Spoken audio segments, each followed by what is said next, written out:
let's start the show, man. Welcome to Shady Storytime, our Sunday morning ICRPG group with, we got Daniel playing, man, what is your character's name again? Gangrene? I'm going to just call him Gangrene from now on. It's got to be easier to remember. That works, man. Call him Gangrene. Granrick, the Turtle Man. We've got Zovia, or Vey, playing Mercy the Witch, and Inorganic Stream is playing some weird dude. I still have no idea who the hell Baron Cardigo butthole digger is. That's the closest you've gotten. What is his name? Baron Cordoga? Yeah, Cardoga. Cardoga. Like we said, every week he gets to the end of the fishbowl and, oh, look, Baron Cardoga. Yeah. We got a new guy. It's amazing that I can actually run a game. Do you know what I'm saying? I think I'll just change his name every week. So you're like, Clunge? Pete from Dragons Are Real podcast playing Clunge. And we have a vacant seat that used to belong to Daryl Cartier, but Daryl sadly passed away. Not really. He's alive and kicking somewhere in Montreal. You're going to have to drag Lamoureux onto this, aren't you? Kicking and screaming. Because he'll just complain and be salty, and then he'll ruin our good time. We are going to start this adventure off. I'm going to clear the table here, and we're going to pick this up with a little bit of a see all. I need to sort of scooch through my... Oh, it's K. King's Pyre is where we're going to start. Because at the end of the last adventure, I feel like I shortchanged you guys by just sort of doing a Lamoureux and wrapping it up. Right? I was kind of like, screw this. This adventure's over and done with. We're out of here. But the beauty of the way that I run my stuff is that now we're going to go back because this will kill 15, 20 minutes. And the stuff that I didn't make in the new adventure won't be so prevalent because... Yeah. Right? That was thinking of me, wasn't it? I'm like, I could kill 30 minutes of game time easily. So the problem is we take 30 minutes and make it 3 hours. Right. So here we go. What do we got down here? You guys can see that you're all down at this end. I'm pretty sure all the kobolds are dead. They all got their heads smashed in. You guys are hanging around. Granrick. Where's Granrick? Granrick the Turtle Man is right here. In the bush ahead of you, you see this fake ogre-looking guy. Now that you've gotten up close, you can tell that he's made of bits and pieces of cloth and hides and skins. And he basically just looks like a giant dummy with a bunch of strings and levers attached to him that are attached to this tree that makes him look like he moves a little bit. The battlefield is covered with the dead carcasses of kobolds and what were these guys called? They were called not the Iron Outlaws. They were called something else. But it's Rufus's Serfs group, the Grey Patriots. Grey Patriots. Thank you. That is correct. So we have a bunch of corpses up here. Rathine Fell is covered in blood. The battlefield is just a slaughterhouse. It looks like chopped guts, chopped limbs, chopped kobolds. You could probably make a pretty decent kobold sandwich if you were so inclined. Baron Cordoga is on the back of this turtle down here. Now, where did you disappear to? Oh yeah. You're in here somewhere, I think, but if not, I got one on cool too. My mat here. Yeah, so you were kind of hanging out in the bottom of this. I don't know. Did you summon that sea turtle? It doesn't matter because we're talking to Granrick right now. No, that was my bad roll, wasn't it? Yeah, that was your weird luck thing. My weird luck, yeah. Whatever it is. Okay, correct. So Granrick, as you survey the scene, what did we do with the broad that was in here? She got killed too, right? That sorceress lady. I'm pretty sure she got her ass waxed when she walked out. So you're standing here in the middle of this field of dead bodies, looking around, surveying the scene, and I'm going to throw it over to you and say to yourself, now that the battle has come to an end, you're standing here covered in, well, you don't have any blood on you because you were an archer. You didn't even get anywhere near the battle. What are you going to be doing after everybody's slain all the beasts? Quickly see if there's anything worth looting. If not, I'm gonna go play with this ogre puppet for a little bit. He looks kind of fun. Okay. So you are going to give me a notice perception roll and beat a 12. Now, I did dole out some loot to you guys, but I think nobody really got anything cool, did they? No. Yeah, I got like a sword. Is it no? Oh, Bricks, what do you got for wisdom perception? Any bonuses? Nope. No. Wow. So you kind of spend a few minutes just sort of routing around. You're kicking bodies, moving stuff over, but really all you see is just a bunch of junky kobold bows and arrows and stuff as you wander through this battlefield of dead corpses. Mercy, I don't know. Did you do some drugs before you? I don't know how high you are on a scale of 1 to 10. I don't remember. I'm usually about an 8. Yeah. All right. Well, we're going to say that you're there now. So you're hanging out. You're a little closer to the battle. You probably got some blood and some guts on you. Maybe there's like kobold intestines on the end of your magic wand or whatever it is. You got your broomstick. And yeah, I'm going to ask you the same question. The death and decay all around you. The smells assault your nose. But what are you going to be doing? Do you care? Because you're kind of high. I do care, of course, because I step to the center of everyone, especially anyone who seems hurt, and I'll cast a healing nova. Ooh, nice.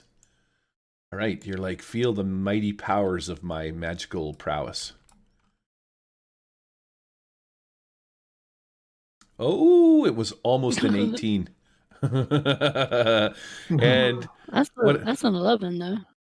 Is that an 11? So it's still not quite enough. But the funny part is you're like, yeah, feel the power of my mighty spell, and then what happens?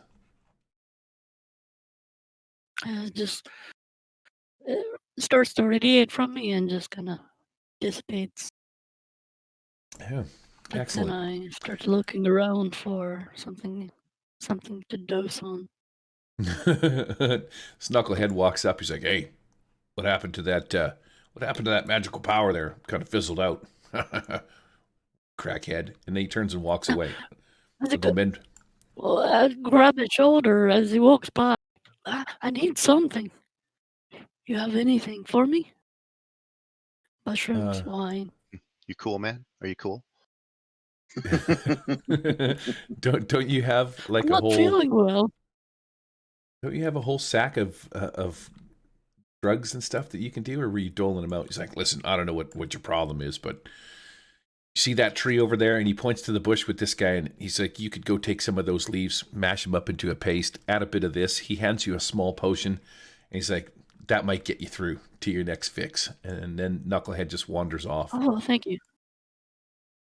Of course, I have my own stash, but why use that if I can get someone else's? Wow. Baron Cardoga, in and amongst the... no, you're down here riding the turtle, dude. Of course I am. That's exactly what I'm doing. Is that all you're doing? I'm enjoying the free experience of riding a giant turtle through the waves. Okay. I'm going to try to tame him. All right.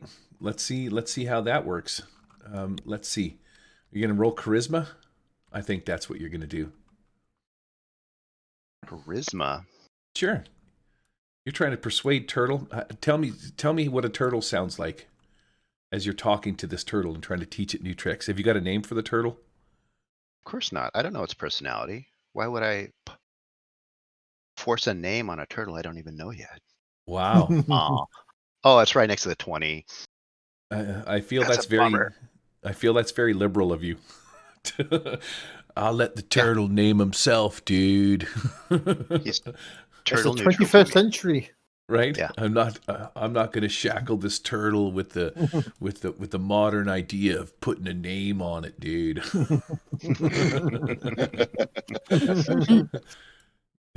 That's awesome.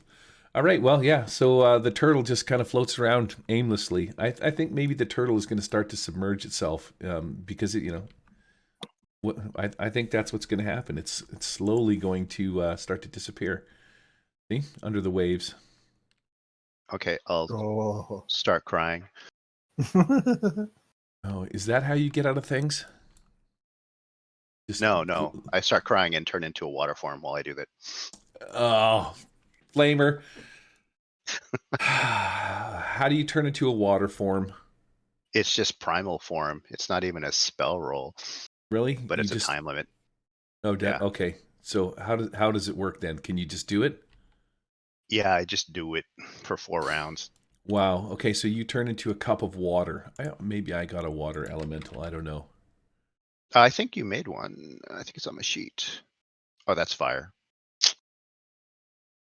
Okay, well here, you can be...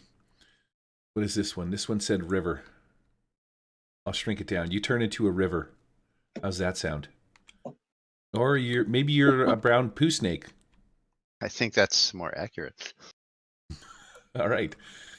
Fazit, let's scooch over to you. Anything that you want to do in and amongst the ruins of the dead and the decayed?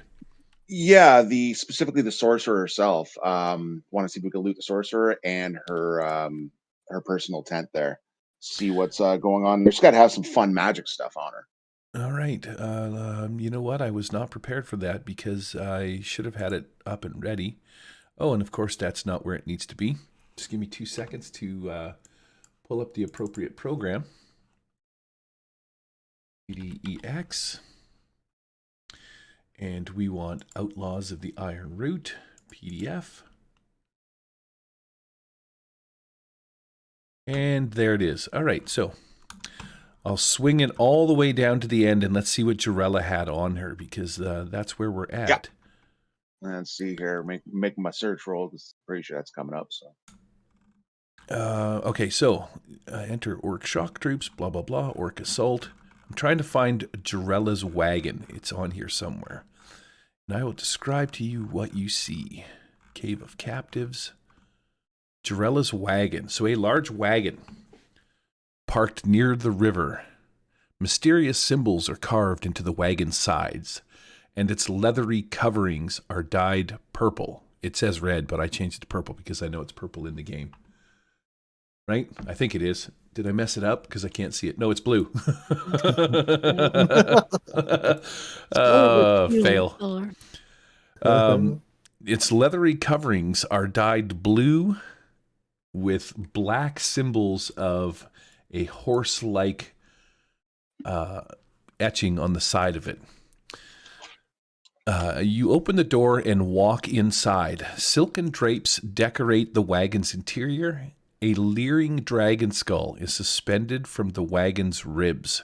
Green flames flicker in its eye sockets, and its crown is lidded like a treasure chest. Hovering nearby is a large open book bound in dragon skin.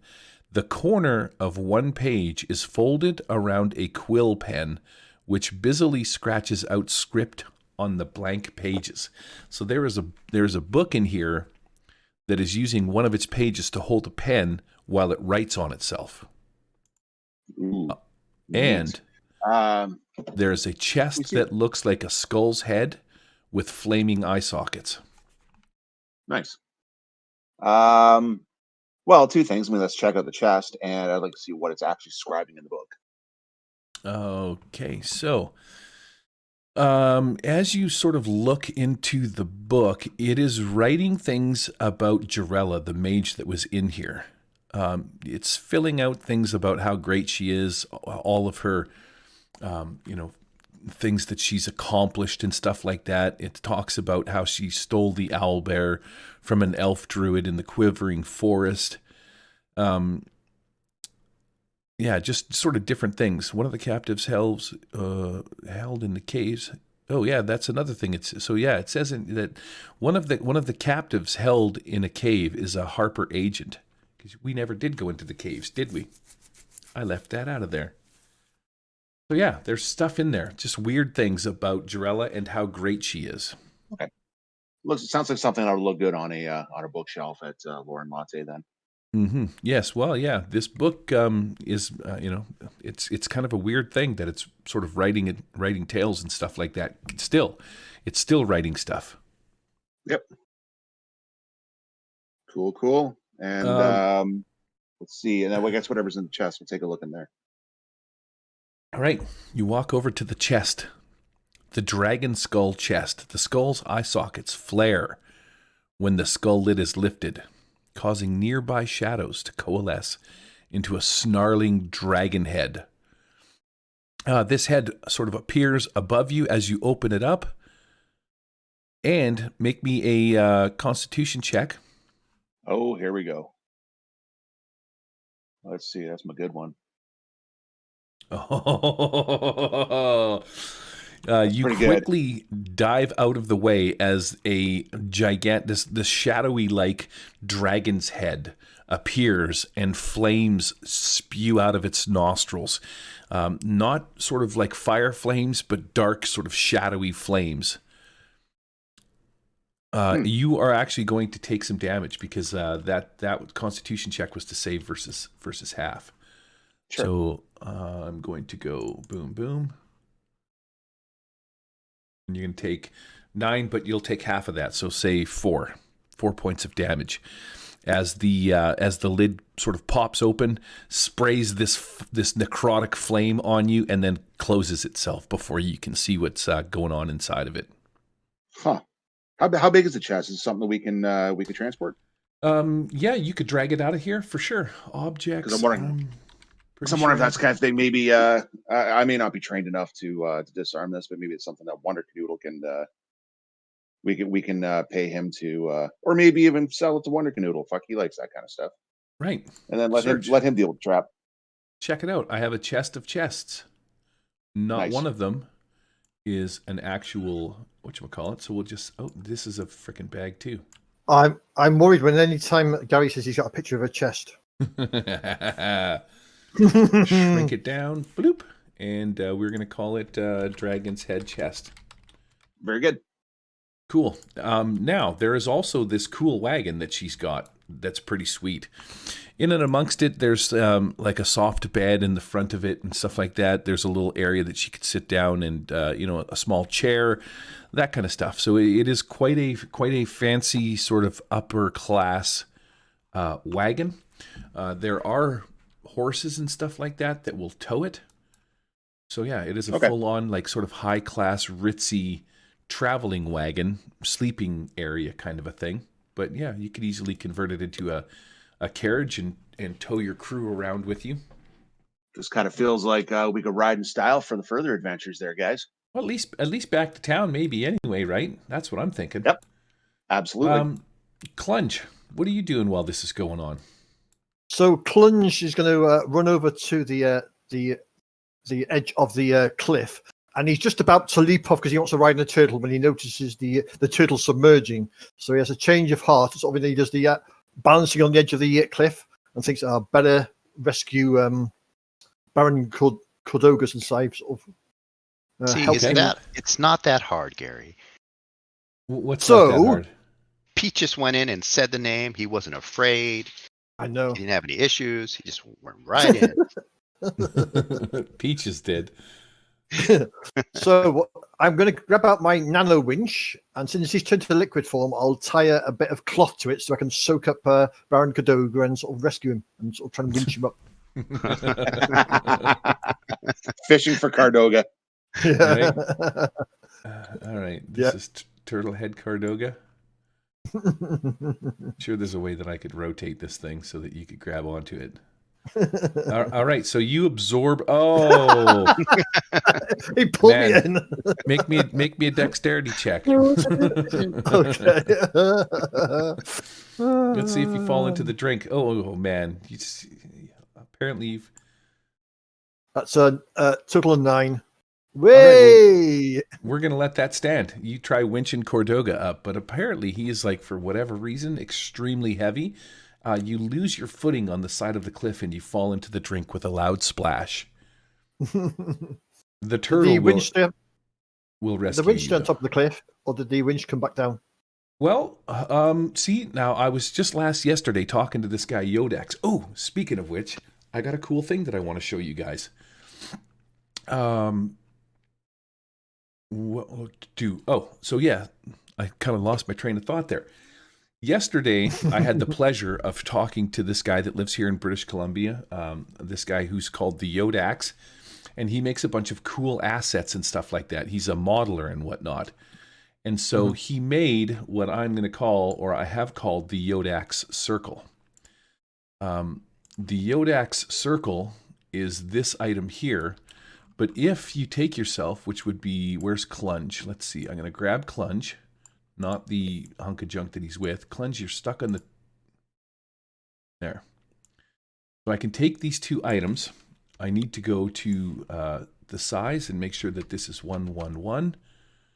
So I set the position of the circle to 1, and I'm going to set Clunge to 1, 1, 1. So that makes your scale the same. Oh shit, I did do that on Clunge, didn't I? Yes, okay. So Clunge's scale is at 1, and the Yodax circle is at 1. I select them both, and I right-click, and I go Create States. And now I have turned you into 1. Corey, you're going to really like this. And the reason is now that you're in states, if you right-click on your character and change the state to the Yodax circle, you now have close, near, and anything outside is far away. And it scales with your size. Right-click again, state, change it back to Clunge. So the idea is, Corey, how you would use it is when you cast Crystal Sanctuary, you can right-click and change your state to this, and that's how big your sanctuary is, and I don't have to screw around with it anymore. Works for anybody that needs to cast a thing, you know what I mean, that is inside of near, or Got an area effect, yeah, and so I was like, man, that's actually really cool. I will probably be applying those. Boss. Yeah, and I'm pretty sure it should work with your character too. Anyways, we'll take a minute to set that up, but the reason I thought of that is because the Yodax guy had a 50-50 dice, like a chance cube, he called it. And I was like, yeah, there's always this time in games where you could use a chance cube. And I'm thinking that whether or not the winch stuck would be a chance cube dice. So I'm going to let you just roll a 50-50 on that and see what happens. Did it stick or did it not, Clunge? Your dice, your call, your choice. Take it away. Okie dokie.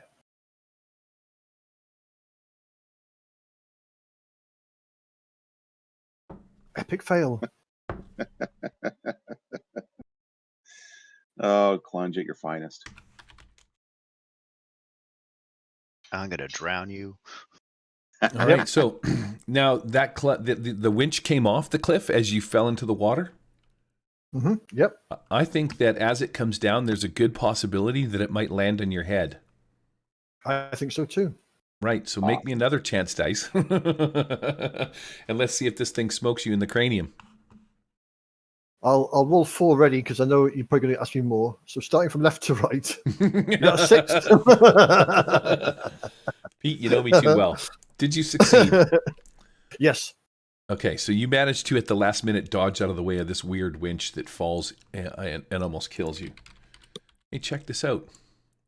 And I'll shout up to the top cliff, Facet, will you stop throwing things down at me? Sorry, Clunge. Here's your crane. Jesus Christ. I got all sorts of stuff, buddy. Man, and then it fell into the water and it missed you. But there's your sweet winch that you had. What do you think of that action? You guys just think I don't know how to work this about system. the fantasy grounds. Pardon me? You complain about the clunkiness of fantasy grounds. Oh, how things never stick like they're supposed to. Down. I've stuck the card out in the sea for you to grab, or by my character sheet. What, the two-headed Cardoga? No, the winch. The winch. Oh, there you go. Okay, around to me. The crew of knuckleheads, the Grey Patriots, along with Rufus Surf, all start to make their way back to their own camp where they disassemble it. So you guys have made a deal with these guys that they're going to split. So I'm going to start deleting some of these guys. As a collective group, I need to flip my threats, treats, and timers dice, which is at 1. So let's do some treats. Starting with Brick. You guys are sort of packing everything up. You're kicking all the kobolds around. You're looking for stuff. You got this cool wagon now with a weird chest inside of it that nobody really wants to open up. Thazit, you come out with this chest? Show everybody? Yep. Oh, of course. Okay. Does anybody want to take a crack at the chest? Do it. You know you want to. Come on, take a look at the chest, guys. Grand I Rick, could just flow into it. not interested? You want to go and turn into I'll water? check it out. All right. Well, have at her. Okay. So let's, Grand Rick, what are you doing? You want to walk up and take a peek at this thing? Thazit tells you that it will. Or maybe he doesn't. Maybe Thazit's like, hey, let's see what happens when you touch it. No, I'm a little paranoid about this thing. I'd rather watch. Okay. Mercy, you're going to walk over and take a peek at this thing.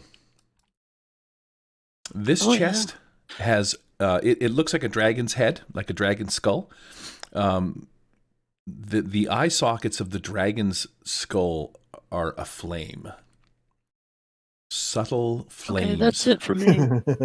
Dance inside. I'm kneeling in front of it and I'm transfixed on the That eyes. sounds cool. Okay. All right. So yeah, you're just high as all F looking at this chest. Reach out for it. Cordoga comes over after he gets out of the water somehow. Can you turn into air? Yeah. Okay. Why didn't you just turn into air and like float away? I was in water. I wanted to still ride the turtle. Cordoga. Wow. Where did your character go to? Where's your little whatchamacallit? So you're gonna come up here and you're because gonna of the clusterfuck. Yeah. Yeah. Okay. Anyways. Where's the chest? Right here. Okay. Yeah. You're supposed to get as many people around it as possible first. Yeah.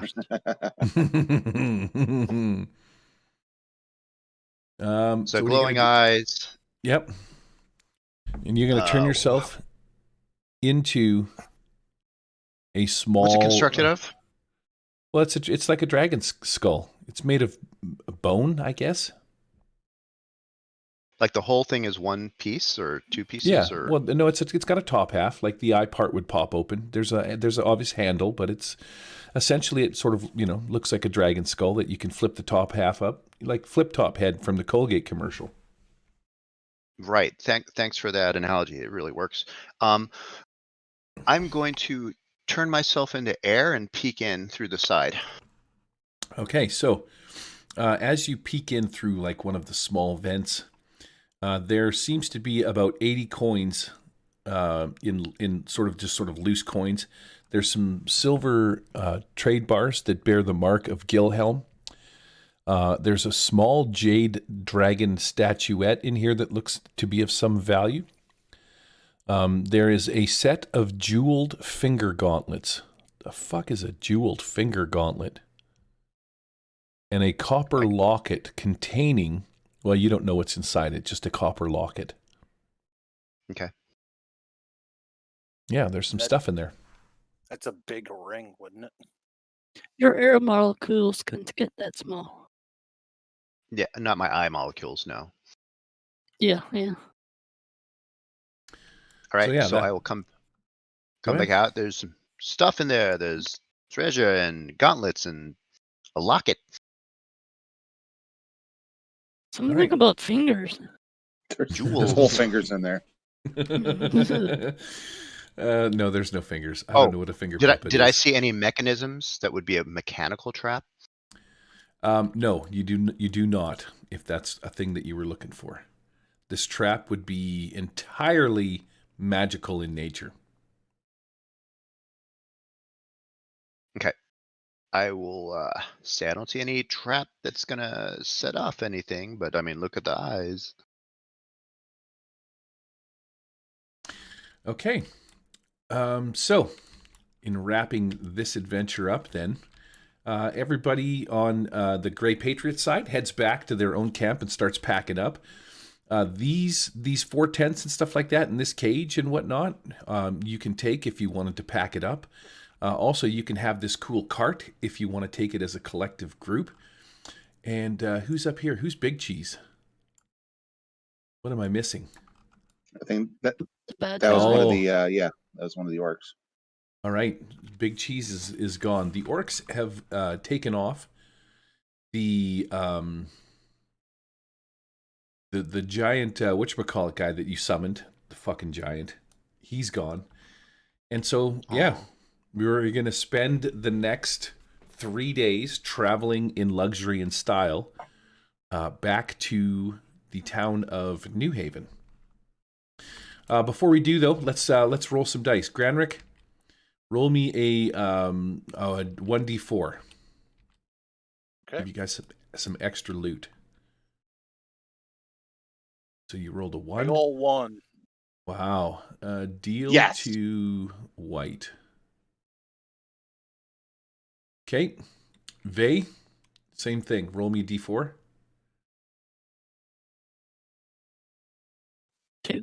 Vey rolled a 2, so I'm going to deal you this card to red. Cardoga. D4? Yep. 4. Ooh. Deal to orange. Bazit. 2d2. That's a 3. Oh, fantastic. Okay, so I'm going to have to look at this card. Cursed Deal loot. this- Cursed loot. Cursed loot. And Pete. I'll trade you some of my curse loot. Yeah. Oh, it's a 3 also. Oh, nice. Deal to green. Okay, so hopefully you got that card. Bazit, what did you get, buddy? The Cloven Sword, +2 attempts and effort. Magical, cannot be put down. Slowly become a goat. Yes. Oh, that's awesome. Oh, Yes. that is fantastic. Okay. Oh, you still have that Krampus mini too. You can change him into that. Mm-hmm. And Pete got a thing that says, Mine is a crow's foot. And it says, natural 20 to put down. Covet the crow's foot over all other things, even allies. My Okay. lovely crow's foot. yes, you're like, you can't believe your luck in finding this thing. It's a bit like you and Vey talking about car tires. That is awesome. All right. And as far as the know. rest of you goes, it doesn't really matter. So when it Wait, says hold on. that you cannot put the sword down, The foot. I'm talking to Thazit.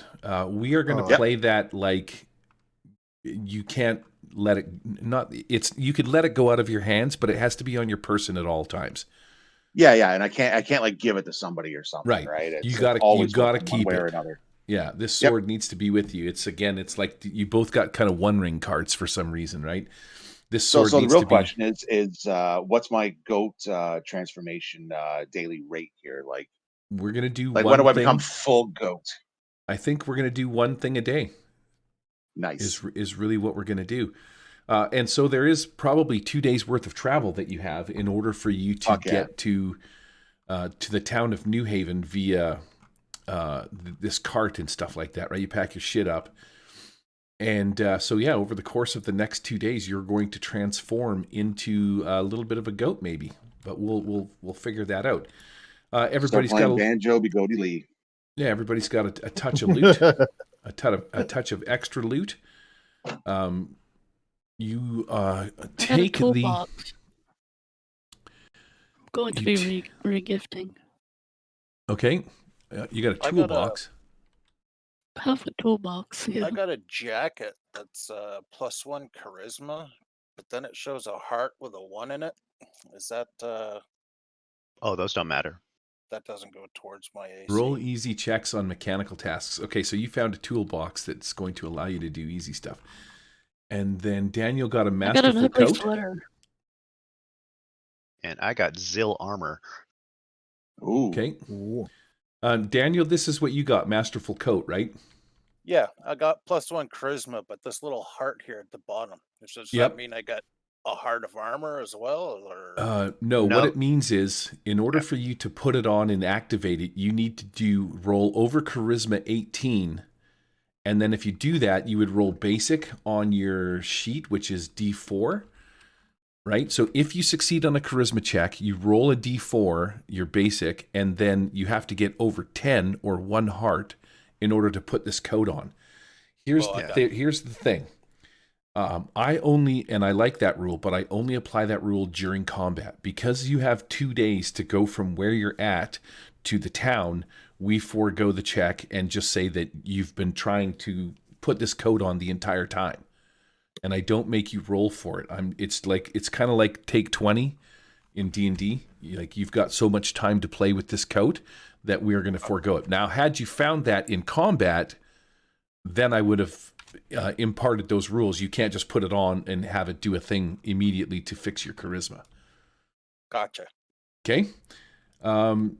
Zill armor. I need to take a peek at this so we can sort of go over this. What is this deal? +3 armor, dynamic surface adds 1 armor per failed attack against you. Dynamic surface adds 1 armor per failed attack against you, nullified when hit. Okay. So it's my understanding that you're going to get +3 to your armor. Check. This thing has some kind of ability that anytime you get missed, it's like, let's say it's like the Borgs. You know how when they tried to shoot the Borgs with their laser guns, eventually the Borg would figure out, except it's the reverse of that, because actually they figure out what the frequency their phase guns were, and they could make themselves immune to that frequency. Yours works the same way, but reverse. That when you get missed, your armor figures out that what attack that was, and then it'll go from +3 to +4 to +5. Nullified when hit. I'm going to say to a maximum, a 20 is always a hit.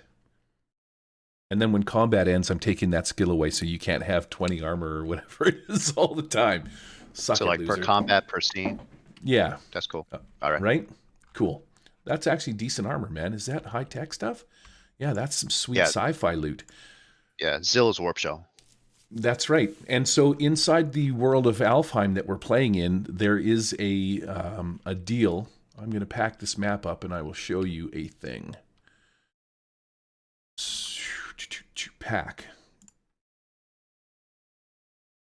Packing the zone. And let's go to Alfheim. I will throw this map on the table. Now you're like, why is there magic shit or sci-fi shit in the world of Alfheim? And that is because of this place right down here called Xenos, down near Spivers Bay. The town, or this area of Xenos, has some kind of weird alien ship that has crashed, and people have gone here adventuring in search of weird alien artifacts. There's like some kind of spaceship that crashed, and so a girl from there. From Xenos? Yeah. You care to expand on that? No, that's good. Yeah, I know her as a child. All right. So yes, Xenos is like an alien artifact relic kind of a place. There is there is sci-fi stuff in that, even though you're playing halfway across the world up in New Haven. That is a thing. So let's start with Granrick. Now that I've managed to kill almost 45 minutes of this game with my King's Pyre stuff, Granrick, over the course of the next couple of days, you guys have packed your stuff into this wagon, and you are making your way. Now, you remember you left your horses that you had at Warsh's place. So you don't have horses. Everybody's walking back, or you guys can all sort of hop in this wagon. There's 2 horses that are designed to pull. That's their premise. They could pull the wagon, the cart. So you do have that. But over the course of the next 2 days, why is my card? I got a card off. Did somebody throw a card at me? I did, yeah. That was the one. My winch that fell in the water. Okay. Gotcha. I'm going to put that into the sci-fi refi. There we go. Cool. Granrick, over the course of the next couple of days, as you're walking along the trail, the iron route back to the town of Flan, what are you going to be doing? gear check. Conversing with the rest of the party, getting to know them, I suppose, since I am the odd turtle out. Okay. Roll me Saying a some charisma kumbaya. check. And you can add your bonus from your jacket. That's a whole 11. Okay.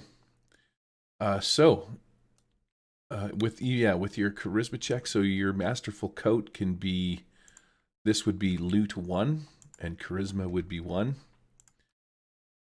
Right? And what I'm going to do, you've written it down there? Okay, so I'm going to take this card back and I'm going to put it in the pile because you've got it as part of your deal. Ancient loot. Masterful coat. There we go. All right, so you're trying to have conversations with people, but man, they're all put off by your weird turtleness. You're kind of a weird, creepy turtle dude. Your lips don't really come together to form proper sentences. I feel like you've probably got a bit of a speech impediment with your hard beak-like jaw. So maybe you're hard to understand. Kind of chops when he tries to talk. Right? Yeah, Vase, clicking noise. Mercy's always high. She just kind of ignores you and looks at you like just sort of spaced out. You got Cardoga is always goofing around with his armor and shit like that. He's like, dude, hit me. Try and hit me, dude. So you can't really have a conversation with him. Thazit, I don't know what Thazit's doing. He's fascinated. Thazit. No. See, everyone while we're traveling, we're all like eating and stuff, right? So while Thazit has to eat and that, he's slowly developing a taste for trash. Nice. So he's focusing on the leftover garbage that's in the on the trash that's in the cart. So he starts trying to like hide the trash and kind of like turn around and like eat a little bit of garbage. Yeah, he's picking up this real flavor for garbage. Nice. So that's on the first day. Suddenly you've got a garbage thing going on. You're trying to hide this from everybody so they don't know. Yeah. But yeah. So it's not trying to be a dick to Granrick. It's just he's got his own things he's focused on. He's like, oh, trash. This is. Yeah, and I guess you don't want anybody to know, so you're ignoring Granrick as your fascination for trash picks up. That's right. Vay, what are you doing over the next couple of days? What's Mercy doing? Mercy is always looking for some new experiences. Okay. Searching the ground. She's also eating trash. Every little nook and cranny. Definitely the cracks of trees. All right, so yeah, you can sort of search the forest and stuff like that. Let's give me a perception check and see if you find anything good on the way back. All right.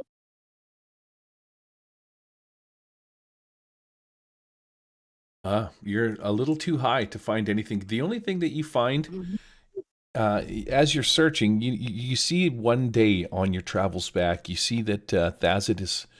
He's got some weird looking kind of paper or some kind of garbage or something like that. And he sort of disappeared ahead into one of the bushes. He comes back out a few minutes later, pulling his pants up. And as you walk over there, you see what he was doing. He was kind of taking a dump in the bush one of these days. And as you sort of look at it, you notice that there's like extra fiber, like there's like some what looks like straw, as if he's almost been eating the like the pillow stuffing and stuff. The food and books and paper and stuff like, and it dawns on you that you've heard somewhere in the past that goat poo can be turned into like goat peyote, and you're looking at this thing and you're like, man, that really looks like it could be some kind of peyote, but you know deep in your heart that it's really just Thazit's turd, and you just turn and walk away from it. Is it also like in like pebbles, like a goat does, instead of like a human? Yeah. It's starting to. Yeah. It's starting to. Yeah, it's nice. It's an unusual pellet formation. Oh my God, that's so bad. Okay. Continue the search. All right. This is awful already. I love it. Wow. Cordoga, what are you doing? Go ahead, Daniel. I was just gonna say, don't you already have a fascination with rocks there, Thazit?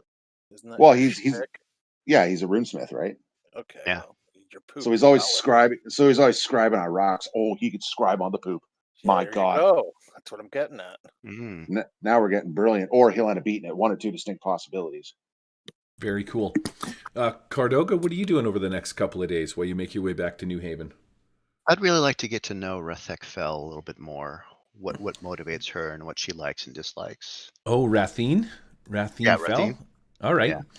Make a charisma check and let's see. I hope you get a critical fail. Close. Impartial GM. Right? Yeah, She so likes you, me you anyway. She drags me around. yeah, you keep approaching her, but for some reason she just keeps shunning you. I don't know if it's your fancy new armor, but there comes a point at which she just basically looks at you, and this is maybe how you figured out what your armor does. You're wearing this sort of cool, sort of sci-fi futuristic looking robe, kind of a coat, kind of a deal. And you approach her one day on maybe the second day, and she's like, "Listen, I told you yesterday that I wasn't interested in what you have to offer." This is my sexy female ogre voice. Oh, wait a second. I had one. Damn it, I had one. This is, excuse me, here we go. Rathine, Oh, God. you approach Rathine. She's like, You've been practicing this in the mirror, haven't you? We know you have. I just realized that I do have one. I was at work one day and I realized that I have a rugged female voice. Here we go. Rathine looks at you. She's like, "Listen, mister, I told you that I wasn't interested in what you had to offer. So why don't you beat it before I split your head in two with my axe?" And then she punches you in the chest. Oh, And in Jesus doing Christ. so, she takes this swing at you, and you kind of take a quick step back. She's like, "That's right. I knew you were kind of a squirrely, kind of wiry guy. You're not my style." But as she takes this swing at you, your armor sort of does this weird sort of magical shimmering as it realigns itself.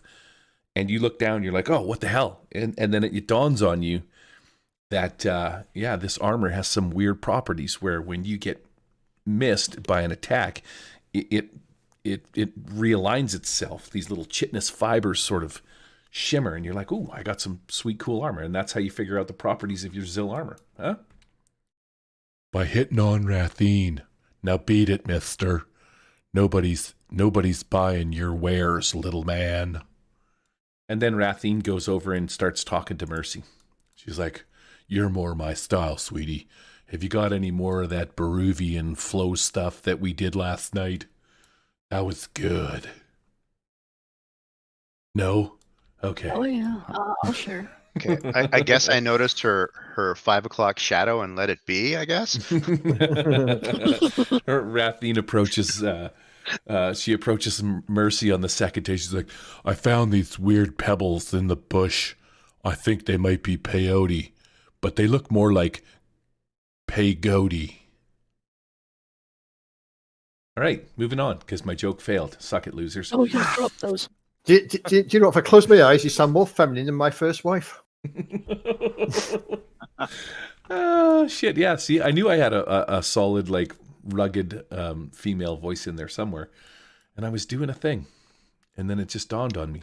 I literally did that voice in my truck while I was driving around.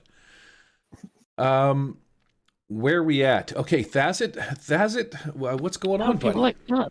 Day one. Let's do day one. Day one, you realize that you need to eat some trash. Like, Yeah. It smells delicious. Yep. So every once in a while, somebody throws away some, paper that bread is wrapped in. The pillows start to smell like they've been spiced. That's right. Yeah, you can smell. Go ahead.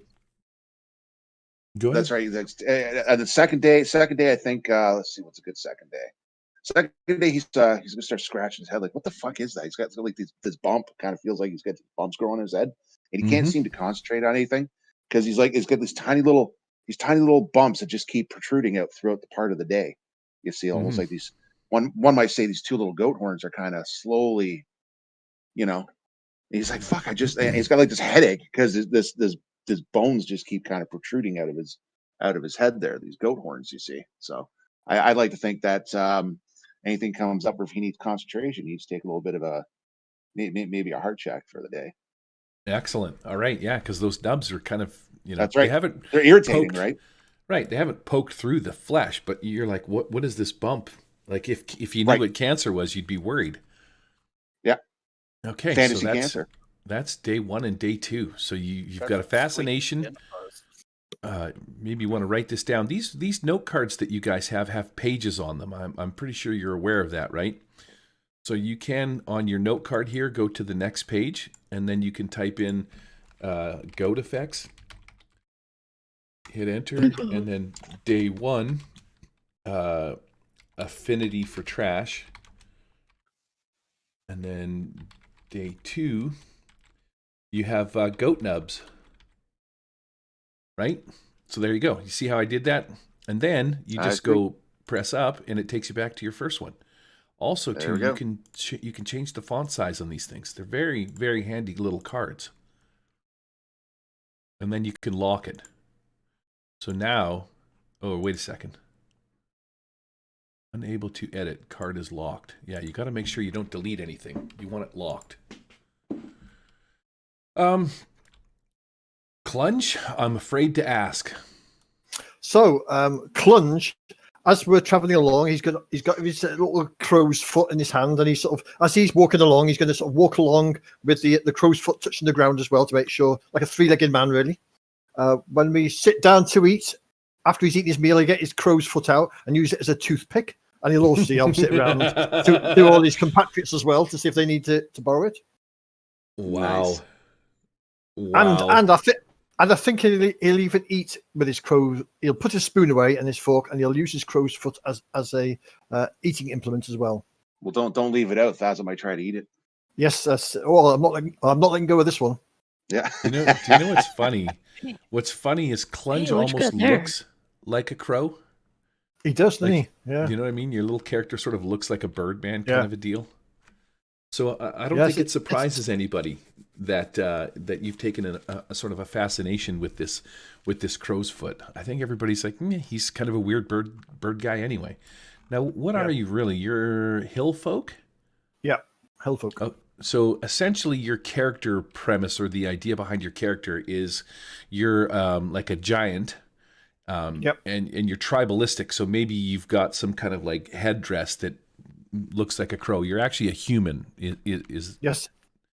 yeah. He's I'm a wilding, and he's sort of big and lumpy, but not very bright.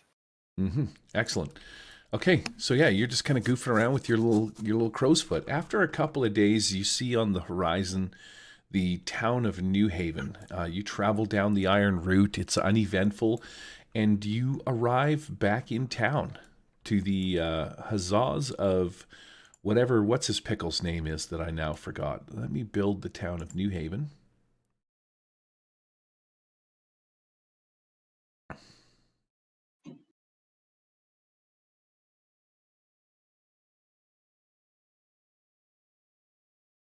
All right, things are looking quiet in the town of New Haven. Objects, cart. Let's see what happens if I bring up cart. Where is covered cart? Skaboosh. All right. Let's make this thing a little bit bigger. Something along those kind of a deal there. And I'm just going to put the this is your cart. You roll into town. As you come into town, you see Walmsley sitting up on top. Hey, Lovey, it looks to me like somebody of importance has come to town, but I'm not quite sure. I do see that scudgy-looking Clunge character, that disgusting-looking half-folk, and he spits over the edge onto the ground as you guys kind of pass by. I'm assuming that you're all going to the Ruby Arrow-ish. Actually, you know what? Never mind. I know where you're going. Can Clunge wave to Sir Harold Walmsley with his crow's foot? Hello, hello. You absolutely can. This is the premise. You need a place to park the wagon. And because some of you are staying at the Ruby Arrow or have different places and stuff like that, the idea that you get in your head is to take it to Tad Stas Aslap, you've insulted him a few times, at least as it has, I think, anyways. But you're like, he's got horses and a stable at Cockburn's Groceries. Maybe he'll let you put or park the wagon outside of his premise. So you guys are cruising through town in your little wagon, making your way down to Cockburn's Groceries. As you pass by Walmsley, he spits over the edge as he sees Clunge. Now he's trying to spit on Clunge because Clunge is not in the wagon. But he's like, I wonder who's coming to town, lovey. Eliza, what do you think? And she's like, oh, I'm not quite sure. I do hope that it is somebody of importance, because it's been so long since I've had a chance to talk to anybody that's got a modicum of intelligence, class, and decency in this small town. And she really puts on the pompous airs as you guys walk by. You can hear this. You can hear them leaning over the edge, saying to this if you're inside the cart. And if you're not, you can see them leaning down. One thing I want to refresh your memories on is that the whole Rufus surf thing was set up. The last adventure, the entirety of the last adventure was premised on the fact that Rufus had found a book that Walmsley owned that discredited Walmsley's heritage. In fact, it makes Walmsley in this book look like he's just a bum that basically killed somebody and stole their family identity. That is the gist of, and Rufus had found out, and Walmsley had framed him. Obviously, he has somebody changed Sir F this guy. Somebody had framed him, so you know that Walmsley probably has some pull in the red plumes. But yeah, he's kind of looking over the edge and sees Clunge and spits in your general direction. You guys, slowly sort of pass by, make your way down to. Wow, this fucking cart. Well, this cart probably is as big as this deal. And I'm going to put your cart right here. You hop out. Tad ass slaps there. He looks at Granrick. He's like, turtle man, what the hell? I've never seen a turtle man before, but what's to be expected these days? Who knows? So he greets you as Tad Aslap walks up towards you, Granrick. He's like, hello, turtle man. What parts do you hail from? And what brings you here? And why have you parked your carriage next to my store? Well, I come from a swamp from faraway lands. Clickety click. How are you, fine sir? Dad looks at you. He's like, what did you say? I really having a hard time making out what it is you're trying to impart to me with your beaky mouth talk that you have with your clickety clacks. But I believe you said you came from a swamp, and I am fine. And he really gets up close to you and looks you in the face and really studies the words coming out of your mouth. He's like, is this your wagon? Why have you parked this thing here? We needed a place to stop for now. Who are you? What's it to you? My name is Tad Aslap, and I am the owner of. I'm the owner of Cockburn Grocery and Trailer Park. Oh my God. Okay, so yeah, he owns. I own this fine trailer park, and you've just rolled in here. Are you needing lodgings for your wagon, your cart? I look back at the rest of the folk. Yes. No. Well, Yes. there might be some nice trailer trash here for Thazit. All right, Mercy. Mercy will get out. Or where's Mercy when this is going on? You've arrived in New Haven. The cart has been parked outside of Taz. You can hear Granrick talking outside. Mercy comes in. Camera pans to Mercy. What's she doing? I was in the back of the wagon. I'm starting to clamber out of it now. I see chickens before me. I'm going to check out the chickens. Okay. Yeah, they just cluck and sort of run away as you chase them. Yeah, I'm going to stumble after a few. Okay, that is a thing that you do. Control C. I'm going to copy your character and Control V. No, I put down a frickin' hero coin.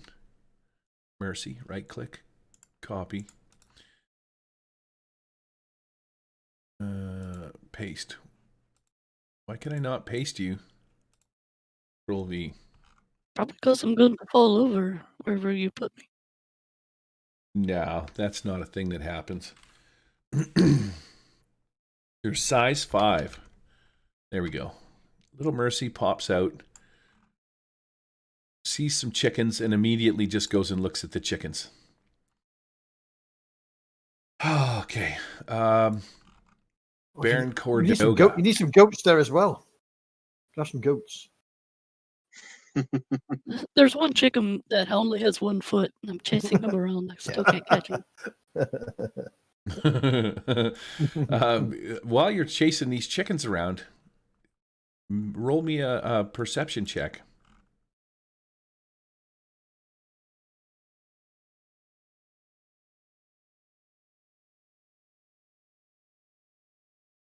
Ooh, a 12.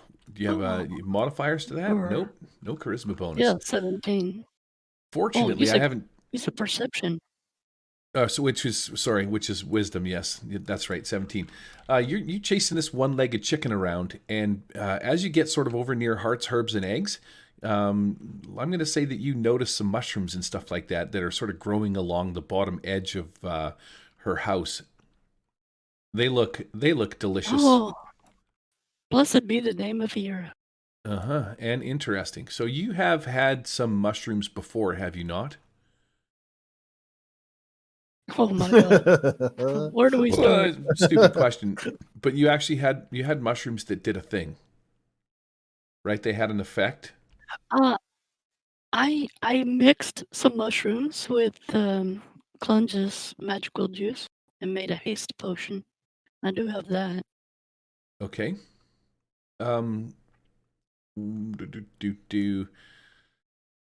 What? I don't know. Well, I'm just gonna throw it in your court then. What do you think these mushrooms do? Do they just get you high, or do they have some kind of effect? How many mushrooms do we have here? Oh, there's a little bowl full of them, I would assume. Okay. Well, since I found it next to the chickens, I'd say these mushrooms give me the effect of like a glide or feather fall. Nice. Wow. Okay, you can write that down in your deal. That's the positive effect. The negative effect is that they make you cluck like a chicken. Oh, sweet. That's So not negative. when We've got a chicken, a goat, and a crow now in the party, and a turtle. right How many during doses did you say? well, you could crush these up into a powder kind of a thing, and maybe mix it with a deal. Roll me a D4.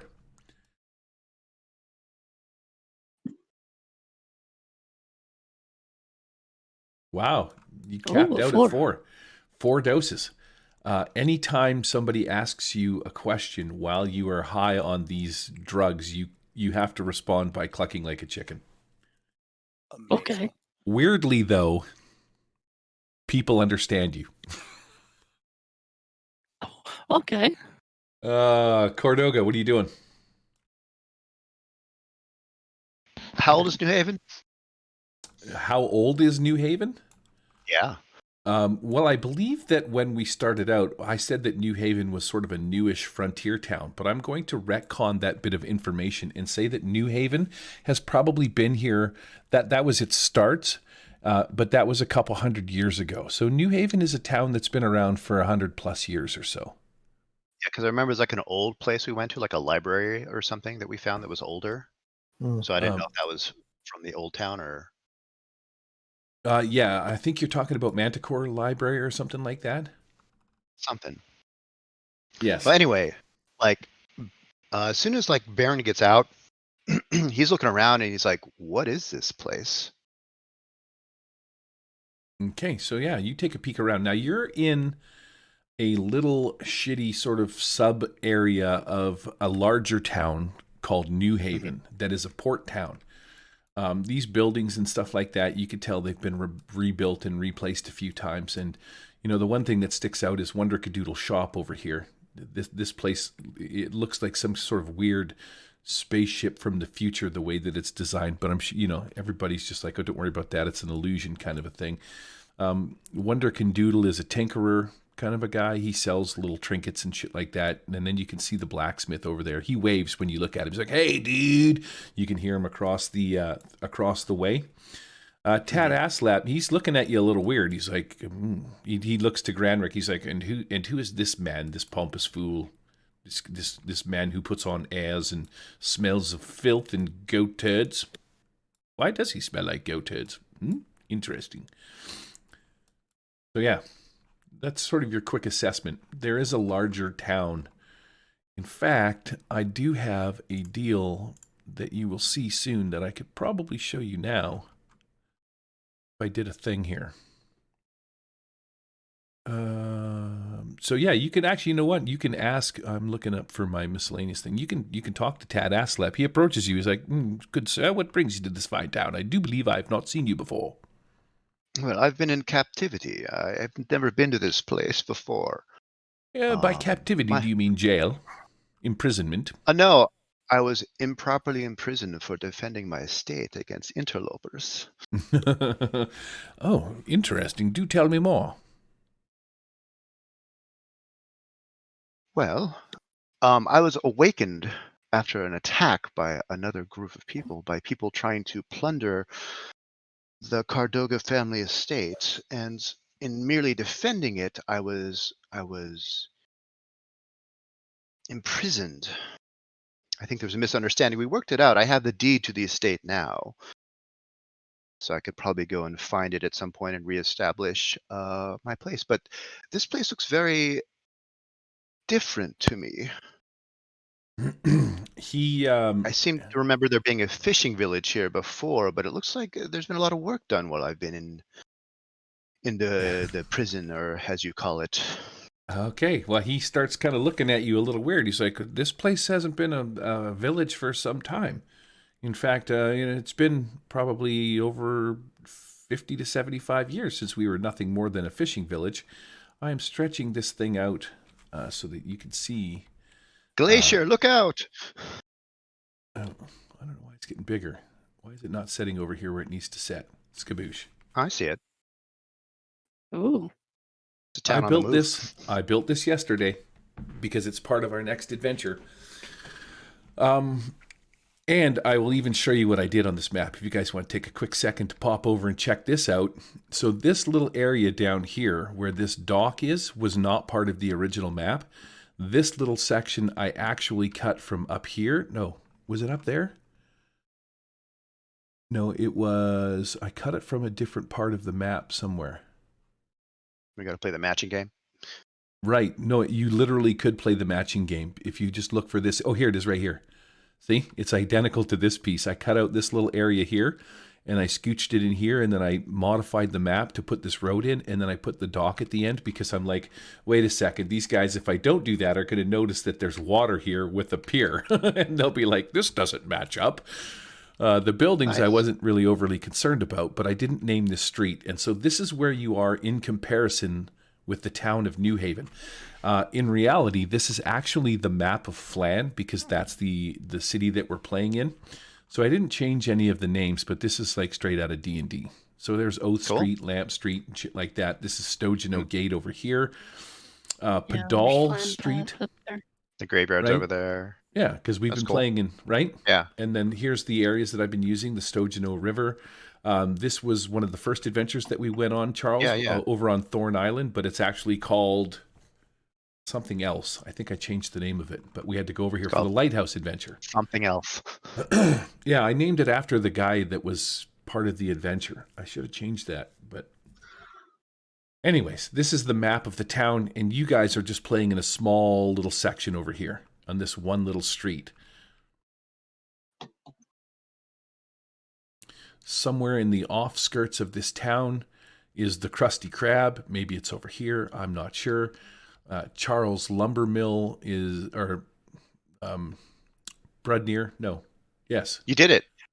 I did it. Brudnir's Lumber Mill is over here. Maybe here or maybe here.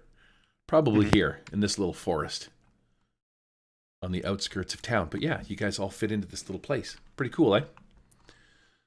That's where you're at. So how this is going to come into play is Tad Aslap, he's like, fishing village, it's been some time. Just so happens that I sell maps to the town, just in case. And he hands you a map. You take it, and then immediately he asks you for 5 coin.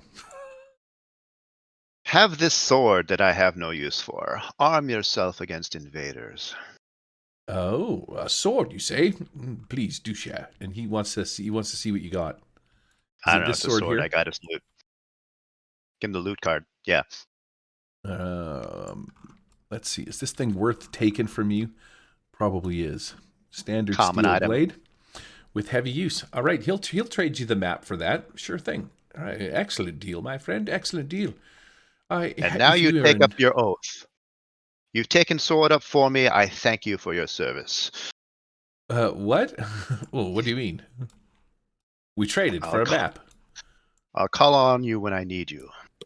He just laughs. He's like, no. Listen, we sword for a map. Correct. And then he's like, I will call upon you when I need directions. And I will call on you when I need your sword in action. Okay, he just fucking turns around and walks away. He's like, I don't know what you're talking about. Where's Cardoga? Do we not have a Cardoga token on this map? Copy. Probably not. I'll be back in a quick second. Sure.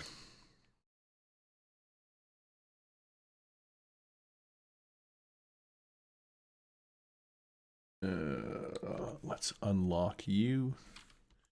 F8, change your size. There we go.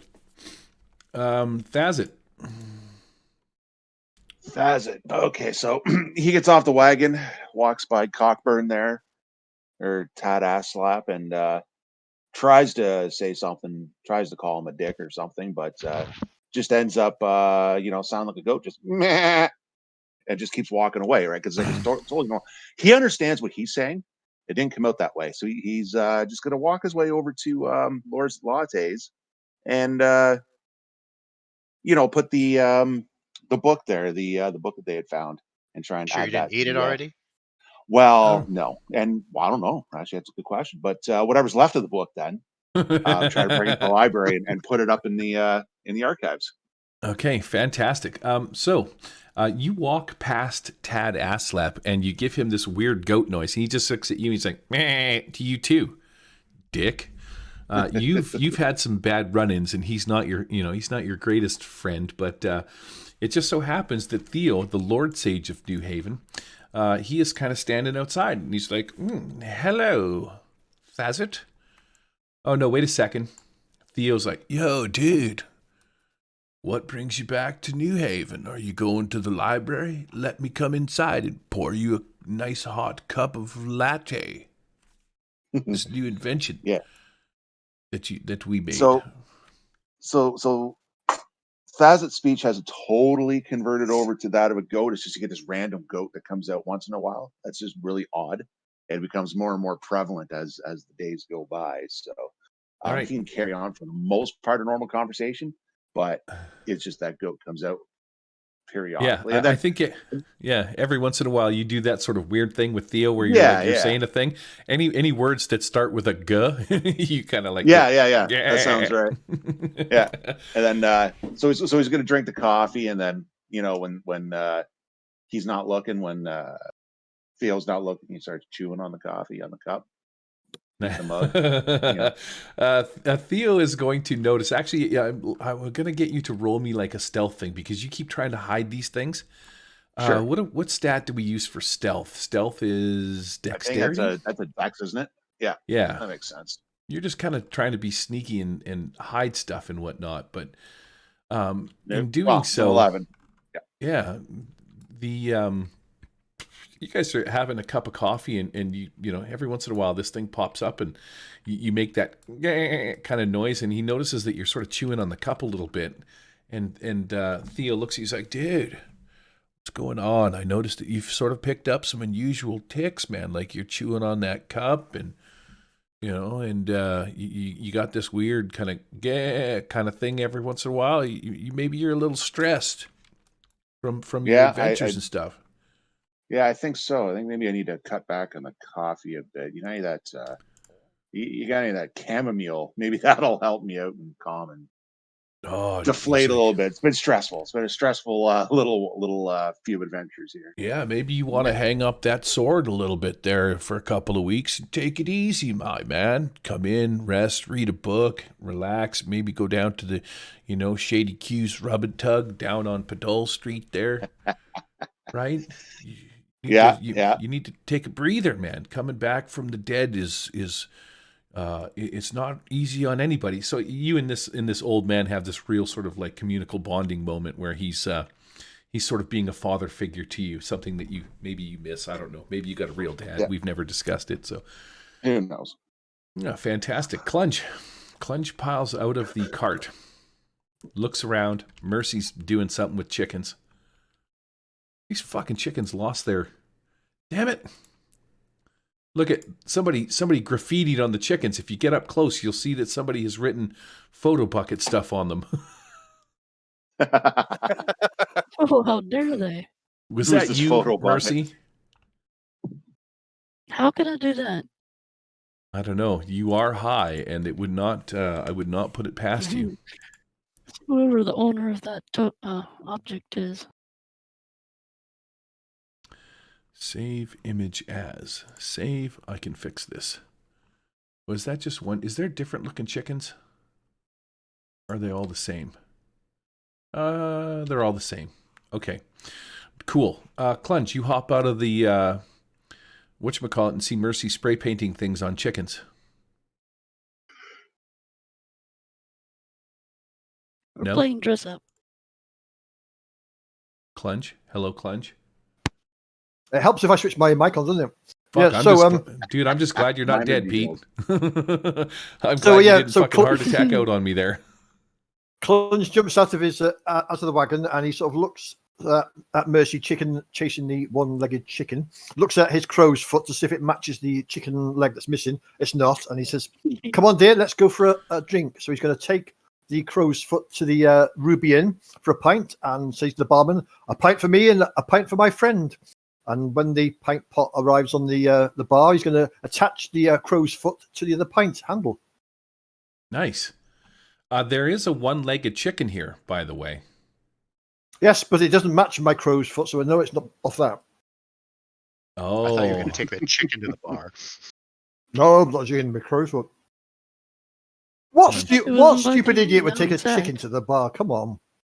God damn it. Come on, guys. I'm unpainting the chickens. All right, so you're going to head off to the Ruby Inn? to the Ruby Inn. Mm-hmm. All right. I'm importing chicken fixes for half a second here. We are going to take a 5-minute break then, and then we'll come back and we'll pick up our adventure from there. Nice. Okay, cool. Oh. Welcome back from our 5-minute break. Did everybody go potty and get some fresh coffee? I've got some maple fudge coffee on the go. Maple fudge. Nice. Excellent. Pineapple mango vodka soda. What? Yep. It's not even noon there, bud. So. Now I get the feeling that you drink just because we're gaming. It's 20 minutes to noon, dude. It's close enough. Close enough. And it's fantastic. A vodka soda in a can. It's not like a bottle of whiskey. It's not like I played Eric's game. So. Well, I was drinking pretty heavily last night, so it's all good. Then I got the runs after the show was over, and I was up till midnight, and then I hurt my back pooping so hard. So, yeah. Sorry, I should be giving you sympathy. Forgot where we were at. Okay, so, we have arrived back in the town of Flan. I'm assuming that we're gonna do over the next couple of weeks. You guys are here for a couple of weeks and nothing happens. So between the time you arrive in Flan and talk to Tad Aslep, I'm gonna just do a quick round the table. It won't even be quick because there's a couple of things that I need to resolve. Starting with Granrick, you've got 2 weeks now. You're hanging out in this town, maybe looking for adventure. Nothing seems to be happening. You've showed up. You're investigating the city and walking around, looking at the sights and whatnot, doing different things during different days. Is there anything in particular that you want to do over the course of the next 2 weeks? Maybe look for a job, check out some stuff. Is there a thing that you got on the go that you might be interested in? Maybe some gear upgrades if I can find some. All right. that's Well, you always could welcome. totally do that. There are a couple of places. You can go talk to Jack at Jack's Blacksmith, or you can talk to Leadstopper Tinker at the Tinker Shop. Wonder Canoodle. He stands outside there. Philistrum Wonder Canoodle is a little tinkerer guy that sells magic items and stuff like that. Nice. Relo Leadstopper, the guy out here, is also a tinkerer, so he can modify or put enchantments and stuff like that on your armor if you wanted to do little bonuses. Philistrum deals in magic items, and Jack Black can make you like sort of better armor. You know what I mean, like straight materials and stuff. And then you've got All Questions Answered, which is Delicray Gentle Blossom out in the back. Maybe you have your future read for a few coins, kind of a deal. But that's just kind of what goes on in this little part of the town. Or you could, just spend some time sightseeing through the town here. Well, I'd like to talk to this armor, see if I can get something made for me. Maybe All right. reviewed by the gentleman beside him there. So yeah, Jack Blacksmith, he's gonna look at you and he's like, hey dude, what's happening? Yeah, what can I do for you, mate? Welcome to Jack Blacksmith's. Can you alter my mixed armor? Make it any better for me? Let me see. Where's your character sheet? He looks at you. He's like, man, I could totally do a thing with that shell. You got a shell, dude. What do you need armor for, man? Front, the legs, the arms. They're squishy.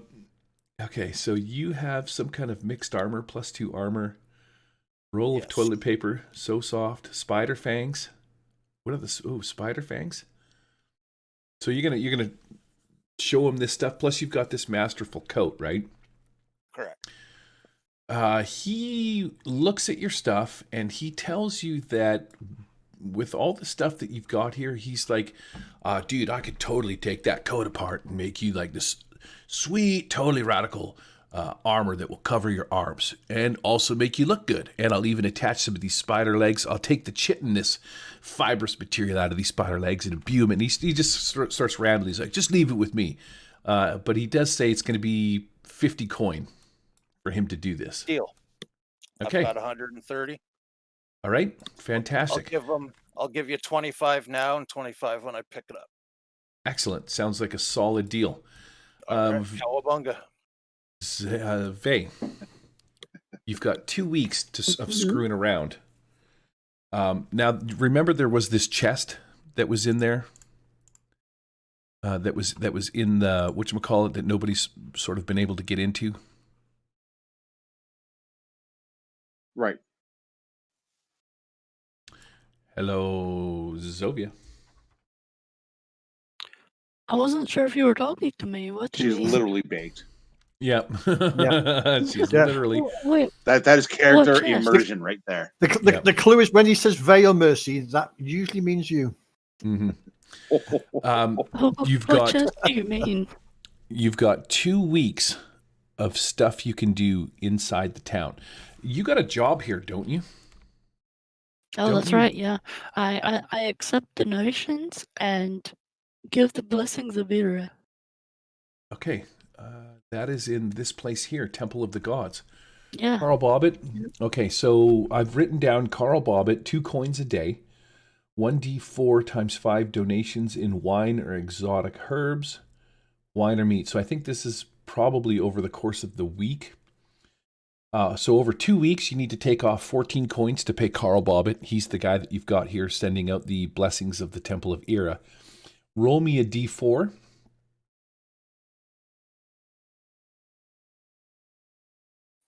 Wow, 20 4. donations of exotic wines, herbs, and meats. And do it one more time.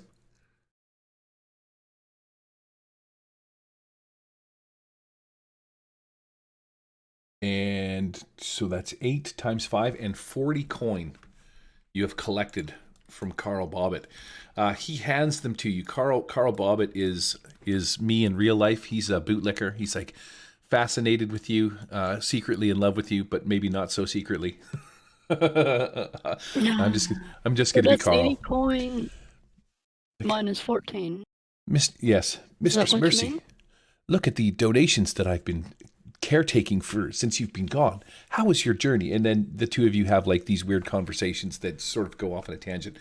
What did I say it was? 15, 20? 20 minus 14 because you got to pay him 2 a day. 7 days is 14, so you got to pay him 28 coins, I believe. And his name is Carl Bobbitt, and he's kind of like your little monkey.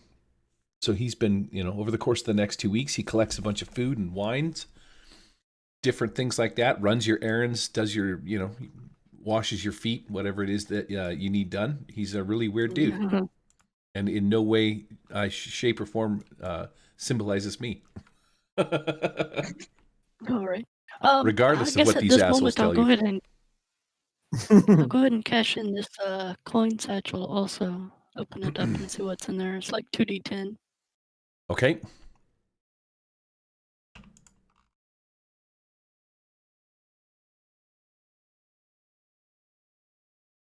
$14 All right, coin. cool.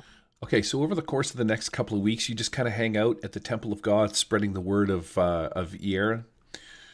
Donations are good. You've maintained or kept yourself busy. You got a lot of wine and cheese and food and stuff like that.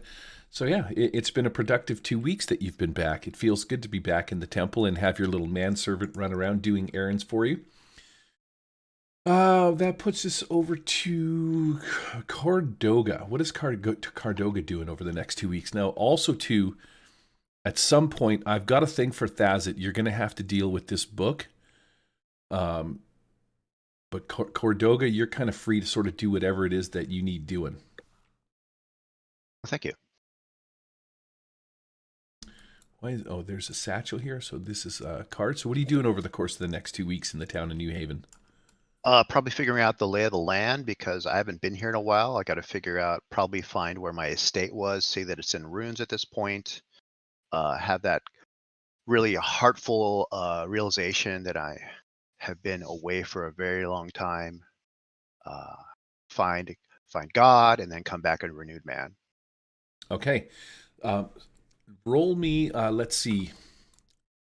What kind of a check do I want? I think I want like an intelligence check or something like that. Maybe, yeah. Let's do a wisdom check and see how well you can have memories brought back. You don't have much of a wisdom, so I like that. Hot 9. What's the temp? Yeah. What's the temp in the room? Is it 12? It is, yes. I'll spend one of my dies and have it go to a 12. Okay. So, whereabouts in the town of Flan do you want to put your old abandoned mansion? Where's old Flan?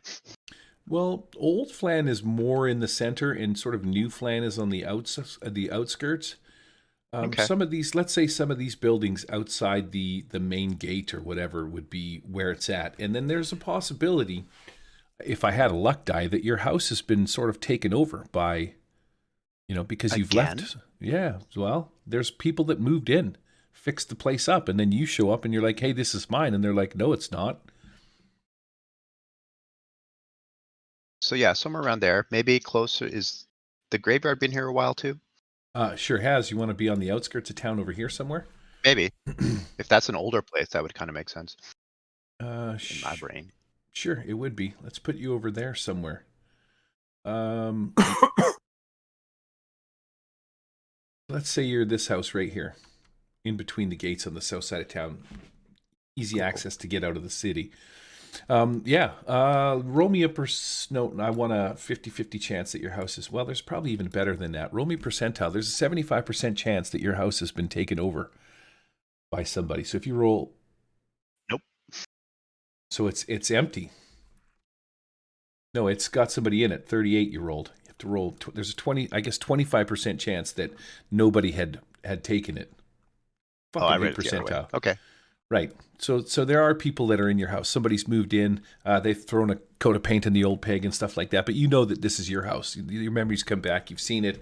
And yeah, maybe now there's some vengeful anger as you stalk by this place. You know, the owners come out every once in a while. They look at you and they're like, "You again? What do you keep peering into windows for, you pervert?" I have a deed. I'm going to kick them out and kill them if they don't leave. Oh, wow. Okay, so they're going to claim squatters' rights, and you guys end up in court battling this out for the next couple of weeks. Perfect. It's exactly how I wanted to do downtime. In court. I got parking tickets and everything.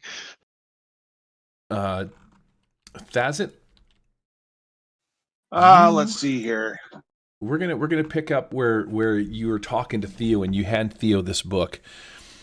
Theo grabs this book and he looks at it. He's like, "Wow, dude, this is like super rare." And he's like, this book gives off a weird sort of odd feeling. He's like, as he opens up one of the pages, one of the page corners sort of grabs around the quill and starts writing stuff on itself. And it's writing as if it's sentient. The book's like, "Hello." And Theo sort of drops it, takes a step back. He's like, "Man, have you ever seen anything like this before? This is insane." And he points at this book as this book writes out a little bit of a story. I'm trying to find where the book is in this thing so I can tell you what the deal is with it.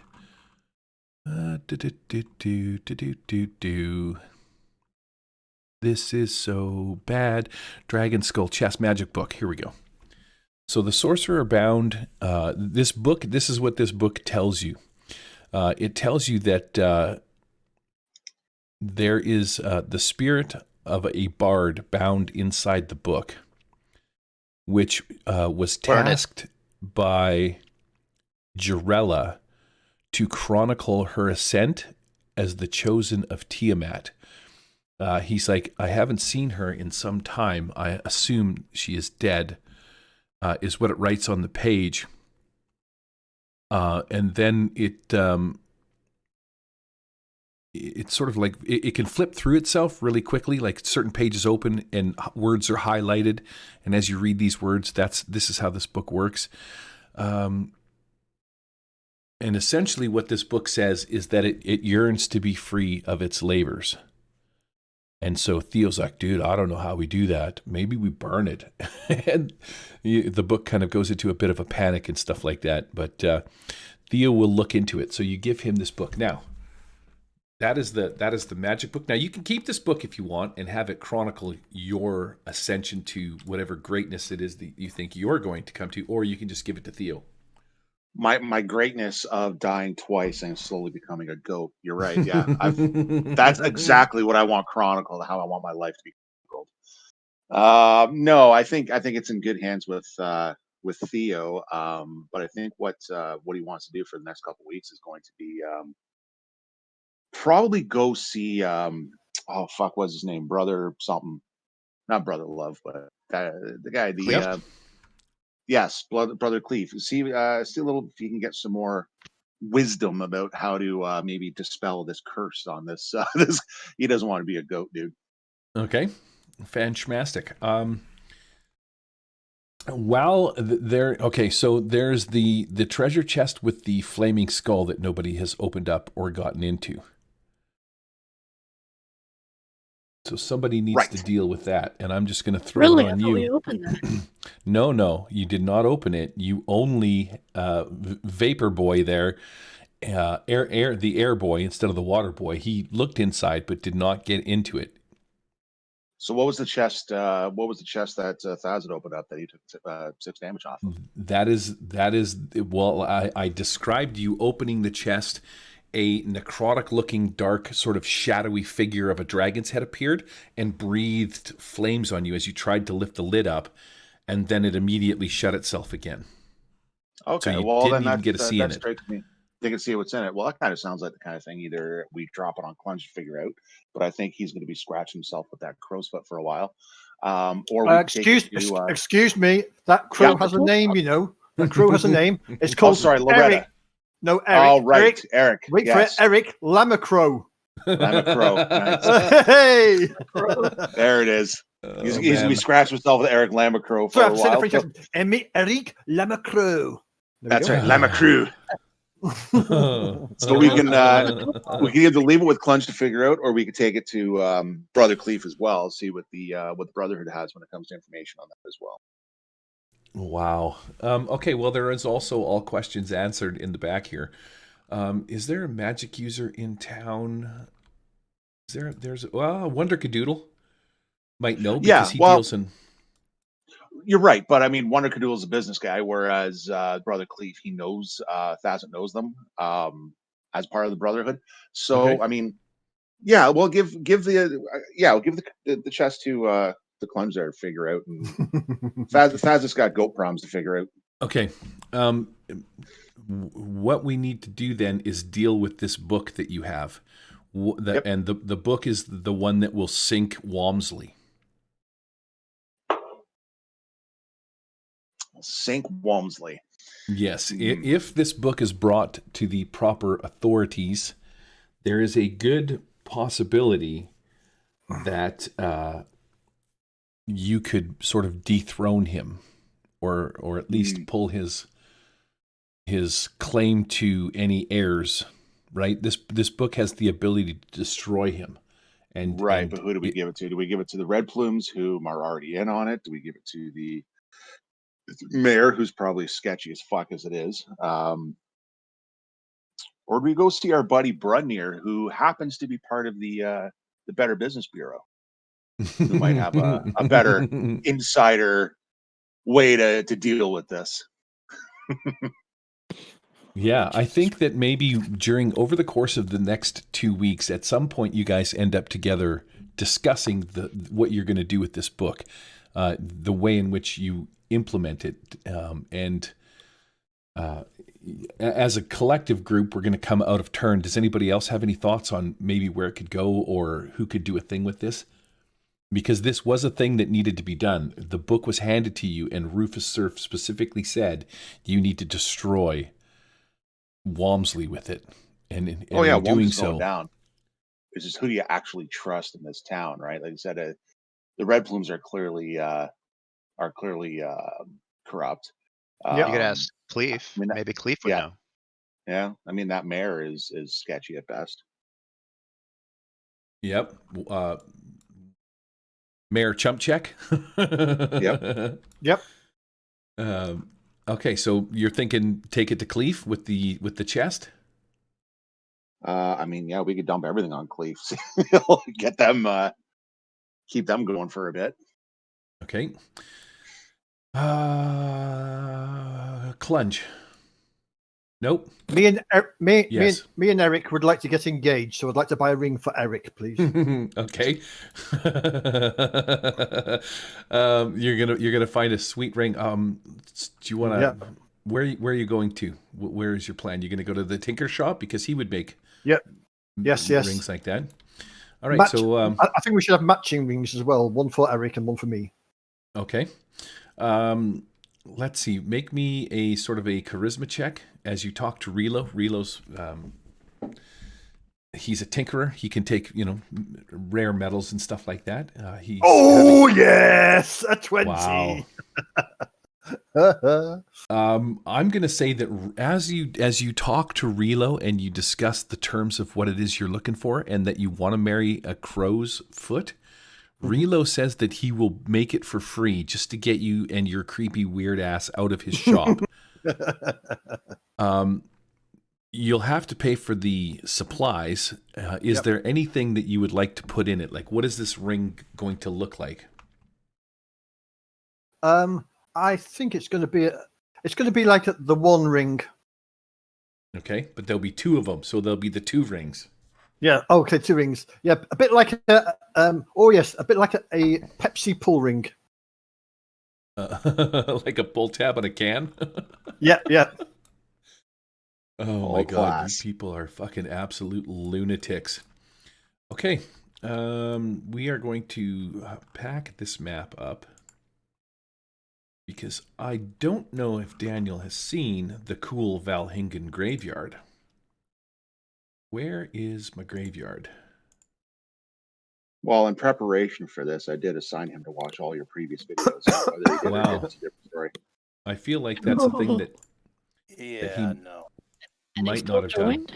Yeah, and he still joined. Oh. I never said good choices in life. I watched about an hour of mixed videos to come up with my story of the turtle. That was about it. X videos was great. I haven't seen this map.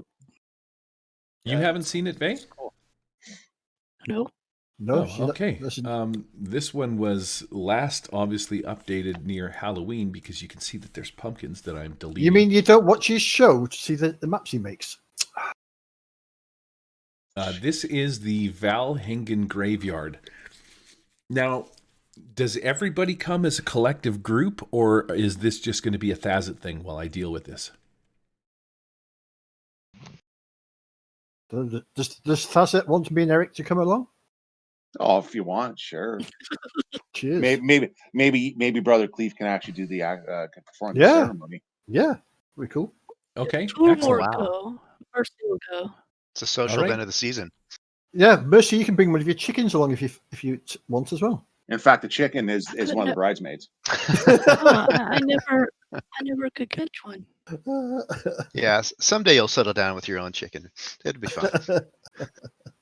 Okay, so rather than copy and paste all of your characters onto this, because this is sort of a side thing that happens, you make your way to the Valhingen Graveyard. Now, this place, Vay and Daniel, because you guys haven't sort of been here before, or you might not know the story of it, this graveyard is upkept by the priests of Kelemvor. I'm not 100% sure if the priests of Kelemvor are like death priests or if they're just priests of like sort of vitality and renewal. I will have to look that up, but it doesn't really matter. They're priests of Kelemvor who are tasked to help people pass on in the afterlife. These guys have taken care of this graveyard. And the one thing that you'll notice about the graveyard, well, there are a couple of fresh plots in the back here. I think Arcana Araceptus is back here, and Althea, which is these are two players that we played with that have died, and I made them places in the graveyard and put little fresh markers. So if you die, you will end up in this graveyard. Nice. Kind of looks like Thazit has been over there, their graves. He's got multiple graves. Yeah. I should change this to Thazit's soon-to-be home. Yeah. I'm putting that on this one here, there. Right there. It's a beautiful place, though. This graveyard is just phenomenal. It is so well maintained. The priests of Kelemvor, in and amongst their studies, they know how to wrap and embalm. And the head priest is Doomguide Jovir Glandon. He's standing outside with Brother Cleve, who is he's approached the party numerous times to just come and check things out for certain adventures and different things that have happened. So he's like Brother Cleve is the front man. In one of the adventures where they had to go into the mausoleum and underground, Cassit, who is here, was the priestess. She's like a fledgling priestess that came with you guys. She goes down into the underground. There's a crypt that's underneath here that is also sort of maintained. They had a problem with some infestations. But Cassit comes down every once in a while, and there's a viewing area, which is like a table that's sort of laid out, and there's chairs and stuff like that, and you can have like a last meal with your dead person before they get sent down into the crypt to their final resting place. There's like, so they do all sorts of embalming services and stuff like that, but their main thing that you notice is that this graveyard is beautiful. It is very well kept up. There's flowers all over the place. Everything is like nice, neat, organized, tidy. There's the grass is all like sort of trimmed. Even the hedges and stuff are trimmed. Even trim the bush. Yeah, they trim the hedges. What do we got over here? We even got like a little shop where you can grab a coffee while you go sit down and Sweet. hang out with the dead. So you guys walk one day over towards. You've set up a meeting with Brother Cleve, and in fact, the pretense of your conversation with Cleve and this chest and stuff like that, and the book has brought or garnered the interest of Doomguide Jovir Glandon. and Brother Cleef and Cassit, who hasn't, seen Thazit in some time. She did tend to you, so she has quite a fondness for you. They are all waiting outside one of the houses as you guys walk through the town of New Haven to the far side, and you come into the graveyard and make your way up the path. You stand outside this building that they have, whatever it is, their little meeting area, and the three of them are waiting for you, and they wave as you approach. Now, they know Thazit, and I don't think they know anybody else. I believe Thazit's sort of the last remaining original character. So they greet you, Thazit, and as everybody else comes up, Clunge and the rest of them follow, they wave, and Brother Cleef sort of steps forward a little bit, and he looks at you, and he's like, "Hello, Thazit. It has been some time since you have requested an audience with the Brothers of Kelemvor. How are you today?" Well, feeling a little, one might say a little odish today.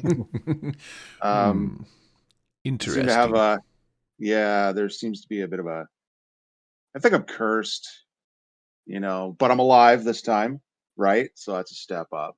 Yes, And being not dead is always a good thing.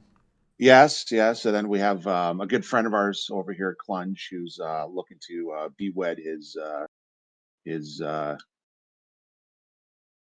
fiance, Eric? I guess, if you want to call her that. Yeah. And then let's see what else we got here. Oh, we got these books. Actually, we would kind of like you to maybe see if there's something you know a little bit more about. Want to watch specifically this Womsley fellow. It's a little incriminating about Womsley here.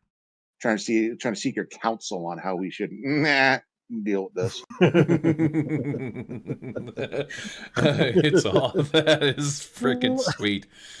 Brother Cleef, Doom Guide Yovir Glandon takes a step forward, and he looks at you, and he takes his staff and he sort of makes an incantation, says some words to Kelemvor, and you start to glow with this sickly green illuminated light. And the Doom Guide looks at you. He's like, "Oh yes, I'm afraid, my friend, you are cursed, without a doubt, beyond any possibility. I believe it is linked to that weapon that you hold, with the hilt of a goat's head. We will easily be able to remove this curse for a mere 90 coins." I think he actually has that. He's built a little bit of coins since his last, resurrection. He's gonna hand you a menu, and if you mouse over this character, Doom Guide Yovir Glandon, you can see that if you just hang out, it'll pop up with a window, and it tells you the things that they could do. And remove curse was right. 90 coins. So yeah, right here on the menu, I believe you'll be taking one of these, and he points to a remove curse incantation for 90 coins. I would perform this task for free, my friend, but you do know that the price does include the reagents needed to rid yourself of this foulness. He points at you, Clunge, and he's like, "It appears that you'll be needing 2 of these curse removal things." As he looks at Clunge, he's like, "Yes, that foot has a hold on you, my friend." I was rather hoping for a quote for a wedding, actually. Well, wedding ceremonies, yes, well, that is Brother Cleef's deal. You prefer to get married in the church, or would you like a bit of a more high-class area? Oh, the church would be fine for me. The church would be fine for me and Eric. Okay, so you and Brother Cleef have a little bit of a conversation. He's like, you want to marry the crow's foot? Eric, his name is. It's going to be 250 coin for a ceremony, or we could remove your attachment to that crow's foot for only 90 coin. I think I'll save it for the wedding. Everybody's looking at you like you're an absolute nutter, but yeah, man, you're fascinated by this crow's foot. Very well, then. We will make arrangements for the near future as soon as I talk to the church, and because these buildings here are, though they're like, for the Kelemvorites, and the cemetery is a beautiful place. There is sort of a nicer place with beautiful like wedding areas and stuff like that. He's like, I will make the arrangements. Yes. Now, you've spoken of this book, Thazit. What is it that you've gotten yourself into here? Oh, it's an interesting story about one of our locals here, Sir Walmsley, and and how he is. It's a little history how he is what he isn't, or what he says to be. He isn't what he says to be. And I think it would make everyone's life really easy if we were to put this book in the hands of the right person. This is why I'm seeking your counsel, because I'm not sure where to go with this one. So if you wouldn't mind taking a look at it and maybe advising. Okay, so the three of them, you eventually end up inside the building, at a more proper place. Cassette goes off and she pours you some warm chamomile tea. She looks at Mercy and she can tell right away that you're, as always, high as fuck. And she's like, Cassette says, she's like, Madam, could I possibly interest you in something a little more potent? Something with a bit of kick. You look like you could need it. Dinner. Yes. Oh, absolutely. I will. I will put in some. She mentions some weird kind of like Thogram's foot, which you happen to know is a some kind of aphrodisiac. Now, does an aphrodisiac make you horny? Yes. Okay, so not an aphrodisiac. What's the word I'm looking for that just gets you messed up? She just spikes it with some drugs. How about that? Hallucinogenic. Simmer down, gentlemen. So she's like, we've got some, and she sort of leans over to you, and she sort of whispers in your ear. She's like, we've got Gottram's fungal foot rot, delicious. She wanders off, makes you guys a bunch of tea, comes back, does the place settings while Yovir Glandon and Brother Cleef pour over the contents of this book. He points out a few discrepancies in the book and basically tells you that this book, you can see here where the lineage should go from this person to this person to this person, and then suddenly you've got Walmsley in here, and he's like, this book incriminates Walmsley not only in a murder plot that happened some time ago, but they're like, there's enough information contained in here that we could strip him of title and heritage. So he's like, leave this with us. Doom Guide Yovir Glandon looks at the book. He's like, this was a crime most heinous. I am well aware of it. Many, many years ago, he tells you this big story about how someone had, one of the higher ups or whatever had been murdered, and then suddenly Walmsley shows up claiming to be an heir, and he has, you can tell, blah blah blah blah blah. So he's like, this book, we will take it to Lord Ector Brams, the high commander of New Haven, and he will deal with it post haste, most efficiently. I assure you that he is a good man. Unlike the words or the rumors that have been spreading through the town of the Red Plumes, yes, it appears that there's some shadiness going on, and everybody is on edge and afoot. So some of the Red Plumes are not to be trusted, as you could tell by your tale being weaved with Rufus getting stuck away imprisoned. Good man, that Rufus, good man. And Brother Cleef looks at the chest that you guys have dragged over to him, and he's like, he takes a quick peek at it after telling you, they're going to solve this problem. And he says, the enchantment, to bypass the enchantment on this thing. Oh, wait a second, I put my Cleef voice on because he speaks very slowly. Yes, if you were interested in bypassing the trap's mechanisms, you simply stick your fingers into the eye sockets and snuff out the flames that appear. In doing so, the trap will turn off while you open the lid. And then you can take its contents in or out, whatever it is that you want to do. And yes, when you close the lid, the flames will reignite. Very, very interesting. So he sticks his fingers in the eye sockets, bloop, bloop, out go the flames, and you guys get yourself, I mean, there's 80 coins in, just loose coins laying around. There is 20 coins worth of trade bars. Somebody should be writing this down. A jade dragon statuette that's worth 10 coins. A set of jeweled finger gauntlets. I'm not, what the fuck is it? So they're It's just like a little armor that goes around the fingers. I believe it is anyways. You see it some. It's Kinda instead like of cro- maiden gauntlets. It's not crow size, is it? It's an articulated ring, so it covers your knuckle. You can bend it in the middle. Yeah, okay. That's it. I gotcha. That's a finger gauntlet. Right, so it's like what's his face's Infinity Gauntlet, except without the hand and palm part. It's just like the fingertips. Yeah, basically the fingers. Yeah. Okay.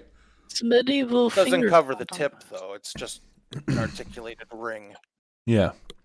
Okay, so there's a set of those that are probably worth about 10 coin, and the copper locket that you saw when you reach in to grab it is has a painting inside of it of a halfling child. Ooh. Yes, worth 5 coins. So in total, 125 coin worth of loot inside this skull. Okay. So with that is going to wrap up the adventure. You've given the book to Doom Guide Yovir. He will give it to Lord Ector Brahms, and the Lord he's kind of the High Lord, like the Lord of New Haven. So he will be in direct contact with him. You've chosen wisely bringing this book here, and Yovir will give it to him and make sure that justice is served. The remove curse spell, take your 90 coins off as Brother Cleef does a ritual incantation, and I will take your sword back. Now, do you want to leave the sword here with Cleef? Yeah, we'll leave it to them. They can do whatever they want with it if they need to dispel the curse off of it. Are you sure you don't or want to if they give it to need Walmsley? Or we can bestow it to Walmsley. That'd be even funnier. Your choice. What do you want to do with it? You know what?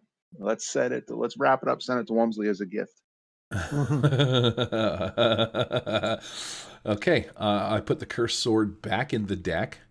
I don't need Jen Judd's dead character boat anymore. That can go.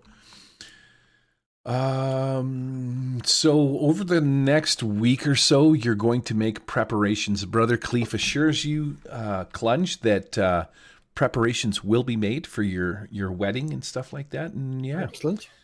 Everybody's got their shit organized. I'm going to take these folks and I'm going to move them back where they belong. And I deleted the pumpkin, so I'm going to pack this map. Cool.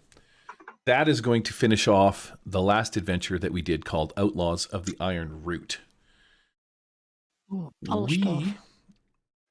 Yes, we are going to now start the next adventure. All right. I need my gear back from that blacksmith dude. Mm-hmm. Jack Blacksmith. Oh, perfect. Jack Blacksmith. Yes, you can hit him up over the course of the next little while, and turn your masterful coat. So you're gonna take your masterful coat. It says +2. I'll just write it down here, and it'll free up a slot. So we will delete mixed armor +2, and masterful coat will be +2 charisma, +2 armor. And so that will free up like one of your slots, which will be actually kind of nice. So your armor now does +2 armor, +1 charisma. It covers your outside limbs and shit like that. He's made it so that it will tuck back in. And he's taken these spider fangs that you have. I'm going to delete those off your character sheet. And he's sort of embroidered them into it. So not only do you look like a turtle, but you've got these like cool looking chitinous little spider tips that come off. What that is going to do, you kind of are, but what that's going to do is I'm going to say that if you do a barehanded attack, right? Like you swing at somebody, you've got these bracers that go across, like these armored bracers, and the little spider things, the little spider fangs and shit, they protrude out of this. So if you hit somebody with a bare-handed fist attack, you are going to be doing weapon damage instead of just basic, because a regular punch would be basic, but this armor will let you do weapon damage as you swing at them with these chitness little pokies on your armor. That'll be like a third bonus. Okay, that's cool. Okay, now. Oh, wait a second. I didn't mean to load this map. What I wanted to do was, back in the town of New Haven, you get your armor. A couple of weeks have gone by. You find yourselves one morning, mid-afternoon, meeting up at the Ruby Arrow. Duplicate objects. Load the Ruby Sparrow. Bada boosh. Who is in the Ruby Arrow? Because it has been some time. Ooh, check it out. There's Brudnir. Brudnir showed up. Brother Cleef is here. Cassit, she's come out for some morning breakfast. There's Thazit. Darren's here. Mercy. So who do I have to add to this map? I got to add Clunge. The crow's foot. Clunge is already there. He's by the bar. With Eric. Excellent. Excellent. Okay, so then I just need to add the Baron. Poppy. So how much coin did we get then? It was, 125 total. Yeah. So just divvy by 5. Yeah, it was valued at 125. So there was 30 in actual coin, 20 in bar, 10 in a Jade Dragon statue, 10 for the finger gauntlet, and the rest was the copper locket.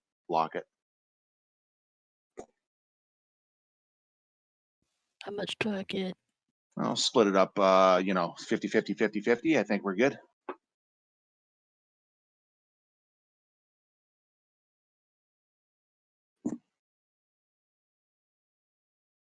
Well, here's so if we split this up, there's 4 of us, right?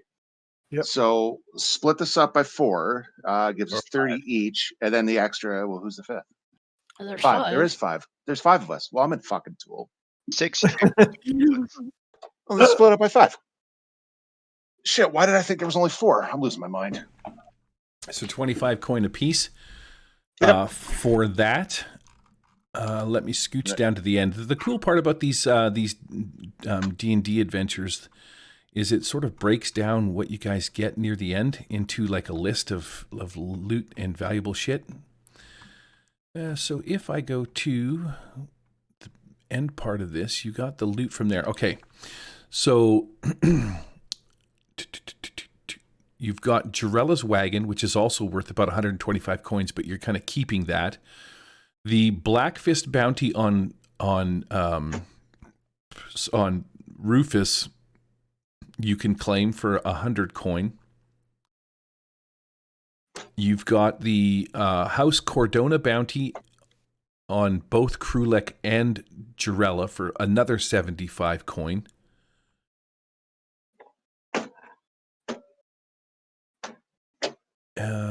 No, you didn't get the bandits' possessions, but you do have Jarella's possessions, which is another 25. So 125 coin for the wagon, but if you're keeping it, we're going to negate that. Then 250 coin for the bounty on Rufus. And then the guy from House Cadorna, who sent you on this quest, I can't remember what his name is, but he offered to pay you 75 coins for both of their bounties. And then the Black Fists are paying you as well. So there's 250 coins for that. And you have Jarella's possessions that you sold. So 275 coins in total, plus the chest. So divide that. I'm gonna let you guys math that out because clearly you know I don't know how to do math. 400 divided by 5, 80. 80 each. Okay. Nice. Will be the grand total. And I do believe that we were going to level up or take an advance.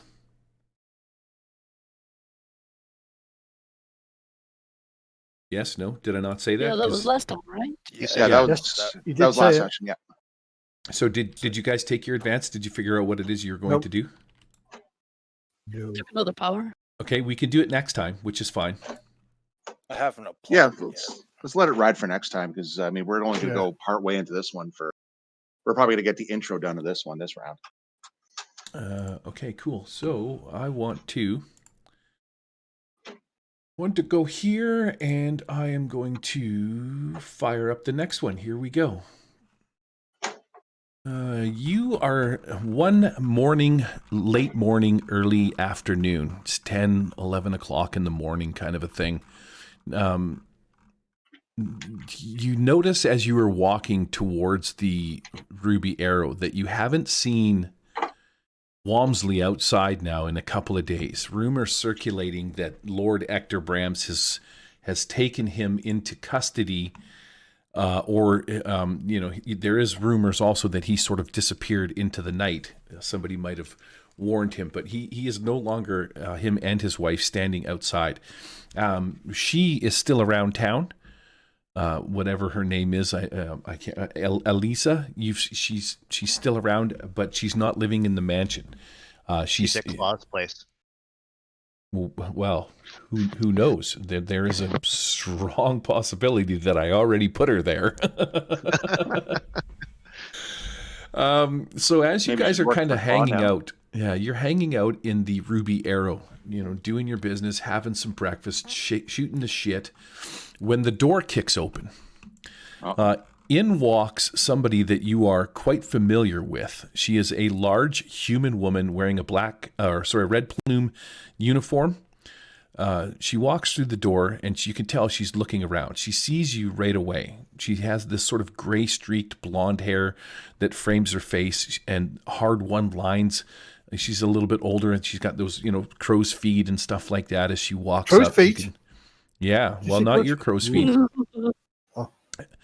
She walks up to the table that you guys are all sitting at. I know I've got you sort of sitting around there, but just imagine you're all hanging out having breakfast or lunch one morning. And she sits down. She's like, "Oh, I'm glad to find you. Fortunately, once again, I am at your behest. I am in need of your services. This is not a thing that I can accomplish inside of the confines of the Red Plumes." Wait a second. I should actually get her out because I do have her, and I believe she is a miniature from Printable Heroes. And here she is, the female. Where is my female? Is it her? Yes, she is my lady. Here, F8. 222. And her name is, and you've met her before. You met her at the beginning of this adventure. She's been around quite a bit. Alid Burl is her name. So she sits down at your table, and before she really says anything, she sort of looks over at Fatmar and Imazael. Here's Imazael Queef, not Brother Queef's wife, maybe his sister, who knows? And Fatmar is the bartender. She sits down at the table and sort of gives them a weird glance, and you see Fatmar and Imazael sort of both at the same time. They're like, "Oh, I guess we better go check the soup." Now, the Ruby Arrow is a well-known sort of tavern. It's famous for Fatmar's cabbage soup. So when they wander off, you really don't think much of it. But she sits down at the table and she says a thing to you guys. She would like to hire you to look into the case of the dragon cultist Spurnik. Thazit, at the mere mention of his name, you immediately remember that Spurnik is the guy that stole some books.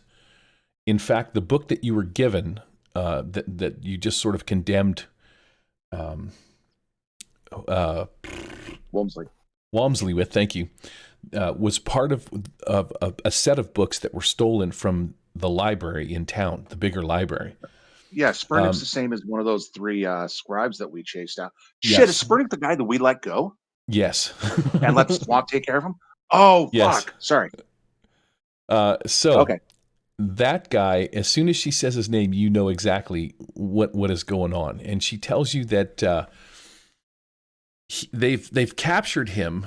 He was captured and stuff like that, but and he's been in jail. But she's like, there's some odd stuff that's been going on, and I think that there's some corruption in and amongst the Red Plumes. But I find it quite odd that he's had a number of visitors. It's not something that we usually offer to the people that are imprisoned within us. He's been getting an unusually high amount of visitors.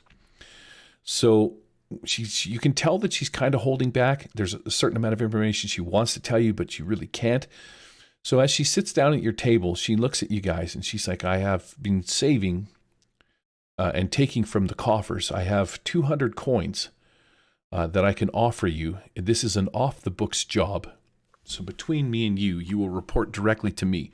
You cannot tell any of the Red Plumes that you are on this mission or that you are in my employ. If you get caught, you are on your own. I will denounce any of this. So as she's talking, she's like, she's been concerned by rumors of corruption and stuff among the Black Fists and desperately want to do something about it. I'm going to put on my elite voice, but I need tangible proof that I can present to the Lord Regent Ector Brahms, who is also the Knight Commander of the Red Plumes. He's the head guy. He's the big cheese, the boss of the Red Plumes, and his name is Lord Regent Ector Brahms. He's an honorable man, and I am confident that he will act decisively if I can gather sufficient proof. Now, you guys know who Ector Brahms is because even the Cleefs and the Kellamverites, they're the guy that they took the book to, and you now have a feeling that he is a good guy, that Ector Brahms is a good dude because Walmsley's gone, his place is empty, and there's rumors that Eliza is working at Krusty Claw's tavern. Yes. What's happened to Lady Walmsley? Is she disappeared too, or is she still in town?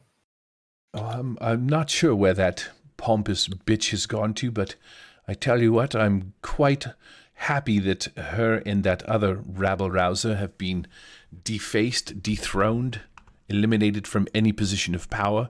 What a shady, shady man. I will not stand for corruption in and amongst my town. There is a good possibility. Claw's Brothel has been up and running now for a week, maybe more. And she's like, Claw's doing quite well for himself, rumor has it. Not that I've been there, because one of my statue does not dance among a house of ill rapport. I have heard rumors of a secret prison somewhere where the rogue members of the Black Fist tortured and murdered prisoners for their own employment. I believe that you had something to do with it. You've been to this place. Now, I have, after a long search, I located the place beneath the ruins of the Lyceum of the Black Lord. And she kind of looks at you. She's like, do you remember this?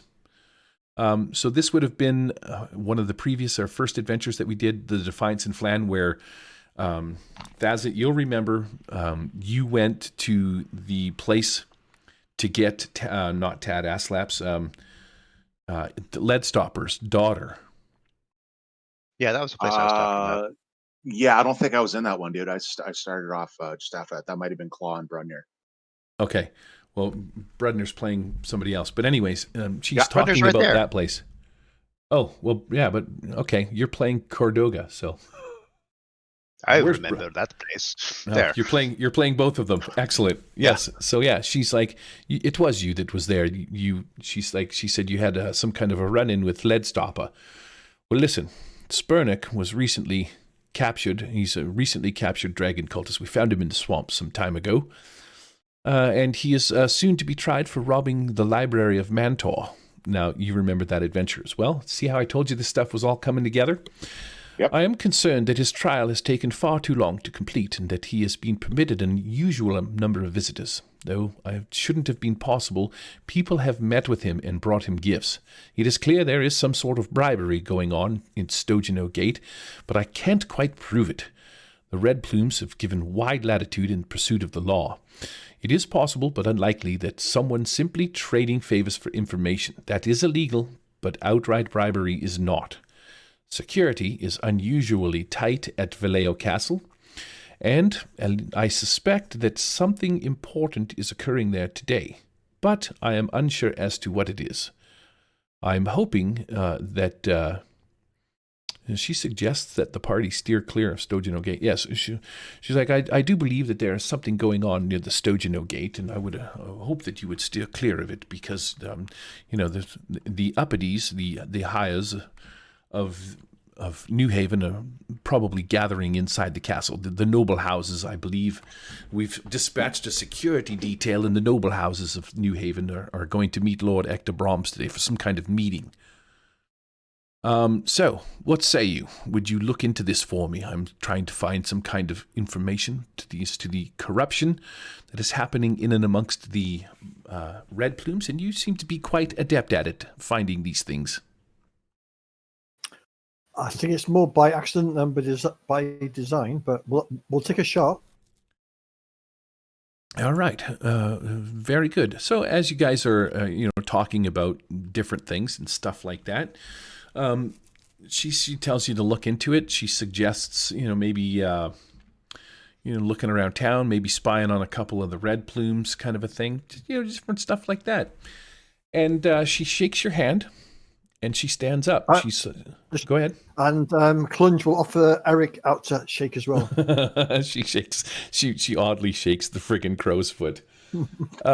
She stands up, shake hands with a lead burl, and she starts to rise from her seat, and she turns towards the door. Just as you are rising from your seat, the entire inn is shaken by a tremendous gust of wind, followed by a horrific roar that rapidly recedes away from you. A lead looks up and she's like, "Black Bane's blood, what in the nine hells was that?" And she races upstairs to the second floor of the Ruby Arrow, and she's peering out the window. Well, you can't see what she's doing. She just sort of runs upstairs because she can get a better view. And that's what she says. She said, did you hear that? Bloody Black Bane. And she makes her way to the, over here. There's a set of stairs back here somewhere, I believe, that lead up. "I'm going this way to get a better vantage point to see what that horrendous noise was. Did you hear that?" she says, and she looks at you, Granrick. Are you going to follow? Sure. All right. Actually, is everybody going to follow? So you give chase. What are the rest of you going to do? I'm just going to throw that out there because we're going to try and speed this up a little bit so we can get into this. Yeah, we'll follow. Shall we go, Eric? Okay, we'll go. Okay, yeah, we're going to. So you all chase her or follow her up the stairs. As you come around the top corner, you arrive only seconds behind her. She's looking out the window with a shocked look on her face, and she's pointing as she looks at you out the window.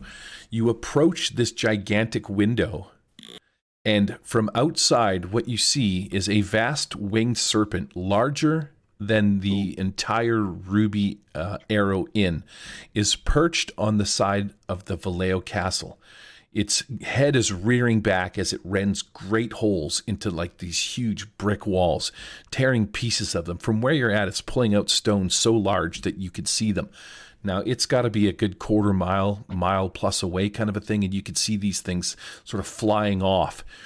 The rising autumn sun glistens off its massive green head as it rears back, and it sticks its head into the hole and just sort of exhales this acidic green smoke. And you can hear people outside screaming all across town as this gigantic dragon is sort of perched on the side of the castle of New Haven, and it's just ripping holes and breathing its toxic gas, its acidic fumes inside of it.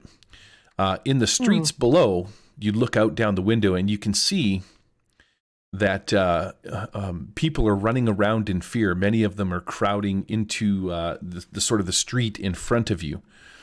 You're looking out, watching all of this happen. When you hear the door of the Ruby Arrow burst open, and you look down, like you can hear this from upstairs. You can hear what's his name, Fat Mar. He rips the door open and he just sort of screams as he runs out into the street with his soiled apron. He's got this short knife and he leaps onto the back of this hobgoblin that's out there and starts stabbing this creature in the neck. The hobgoblin sort of cries out in alarm. He's like, I did not see this guy coming out. And he sort of falls to the ground in the middle of the street. At which point, not too far ahead of him and sort of out of the view of what you're looking at, you see this cart. And this in the back of this cart is like a cage and there's people in it. There's villagers and stuff like that. But the cart stops and into your view walks this massive two-headed giant. It looks like a two-headed giant troll. It turns to face Fat Mar with a snarl and it swings like this huge axe at the fat man. The blow connects and Fat Mar is like sent into the side of the building. You can hear the glass break below you and the sounds of shattering glass and splintering wood. And then you can sort of smell this acrid smoke and the burning and the smell of blood and cabbage soup just sort of wafts up. It's like you're just more aware that the front part of the wall has been blasted open and that the lot of you are looking down onto the streets. And it seems as if the dragon cultists have come to the town of New Haven, and you are under siege. I'll turn to Grandrick and I say, just another ordinary day in New Haven. Yeah. Oh, fantastic! Alid runs downstairs, and she goes out through the front door and she grabs Fat Mar from the streets and she drags him inside. The two-headed ogre from your window upstairs, like if anybody's up there looking down, sort of goes back to the wagon, to the front of the wagon, and he picks it up and starts walking again. But Alid, she sort of reaches out and pulls Fat Mar back in, and she lays him across the table. He's like extremely wounded. In fact, poor Fat Mar. Fat Mar is gonna die. No. Not Fat Mar. Not Fat Mar. Oh, come on. Come on. This is going to be like 4 weddings and a funeral, isn't it? Oh. Fat Mar is toast. Bloop. And now I'm going to move Fat Mar onto the table. I think we should have a round on Fat Mar. Yeah. On his tab, of course. We got to toast Fat Mar. Yeah. There we go. Fat Mars is toast on the table. Alid is standing over him. She's known Fat Mar for some time, so she's very, concerned with him. She's patting and, doing a thing with him, patting him. She's rubbing his head, moving the blood out of his eyes and stuff like that. The door to the ruby arrows are kicked open a little bit. I'm not going to take the time to move them open. But yeah, there is a whole thing going on outside where there is hobgoblins and a two-headed half-dragon or troll-looking thing that's basically gathering the townsfolk. Now we're going to put it over to Granrick. What are you doing? Okay. I'm still upstairs looking at the window. Yes. Can I still see that cart that the ogre was, the cart that had the people in it? You sure can. Can you? Is there a lock on it that I have a clear line of sight on? Yeah, there would be a lock on the back of it, but the lock would be probably on the far side of it. You'll see what I mean when I show you the deal. There is a lock on it, but it's on the sort of the left-hand side of the cart. Gotcha. Okay. I guess I'll run downstairs and join everybody near the front of the bar here. Okay. Mercy, what are you doing? This is a sobering event for you. Yeah, I can't believe he died. I'm gonna check on Fat Mar, see if there's anything I can do. All right, Fat Mar. He's dead. He's dead. Yeah, his you can tell that when he was smashed into the side of the Fat Mar toasted. When he was smashed into the side of the building, it kind of split his head open a little bit, sort of cracked his skull, And yeah, his brain bits and stuff like that have sort of fallen out. There's fluids leaking out of different areas of him, and but even though he's dead on the table here, he still has that rag and that that mug in his hand. Yeah. Should probably get rid of the. Died as he lived, eh? So yeah, Fat. I'm gonna break the era for him. You take a scooch by Fat Mar, he's toast. He's on the table. He's done for. He's spent.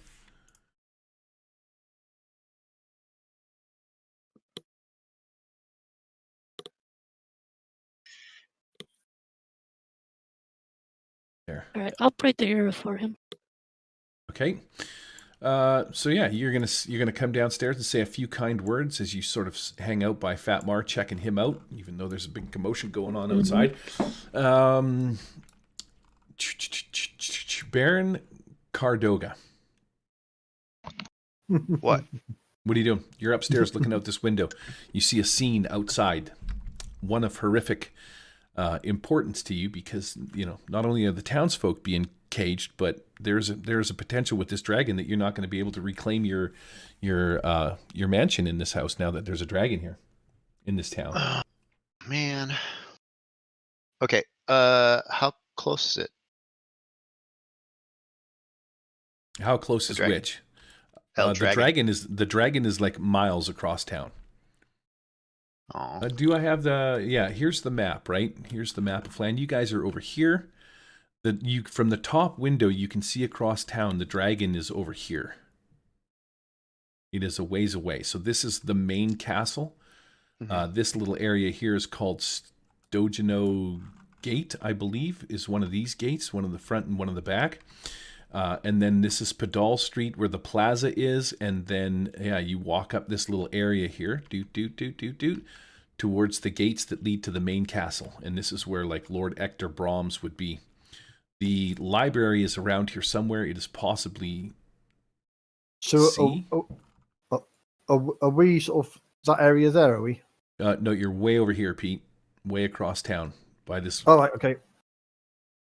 Right, and you're up in the second story, sort of looking across town, yeah. and the towers. Yeah. This castle has these huge towers on the side of it. So yeah, it's quite a ways away, Baron Cordoga. Well, what do we do, Alid Borel? How do we defend this town? You must have siege implements, right? We are under attack by a gigantic dragon. Are you kidding me? Do you think that a we ballista? Were prepared you don't for have this? A ballista here? What? Oh my God! You might talk to Brudnir. He does run a logging camp. I'm sure he's got the ability to create such a thing over there. But no, we never thought we would be under attack by a gigantic monster. So of course we don't have these kind of things. I tried to sell that to you 2 months ago, and you would not buy it on it. It's kind of your own fault at this point. Well, be that as it may, perhaps you are correct, but in the meantime, we have a fucking dragon that is eating and killing people. So, what do? I will stay here and guard the patrons of this tavern. The mayor is here after all, and Chumpcheck's in the corner. He's like, yeah, she could stay. She could stay. In fact, being the mayor, I'm going to make you the mayor's personal security guard, and you'll protect me. Make sure that everybody here is okay. Brother Cleef is like, sounds like a good idea to me. Imazel is over here though. She's weeping horribly, leaning up against old Fatmar. I think she was better when she went the other way, so we'll knock her forward. She's leaning against the wall in distress, in despair, crying. Drunk farmer guy's like, man, what's the party, dude? Where is there noise and stuff? Sorry. It's outside. Go ahead and find it. I'm playing with my toys again. Well, I mean, there's a party, dude. People coming in, right? So you better defend this place, right? Or are we moving out? And no, that's what Alid said. Yes, Alid says that. She tells you that she will stay here and protect these people, but she beckons you to go out into the street and rescue the people from the cage. Oh, okay. I'll go outside to the street and rescue people from the cage. What do I have to roll for that? Roll me a charisma Just check. a D20. And sure. It's pretty much how this game's played.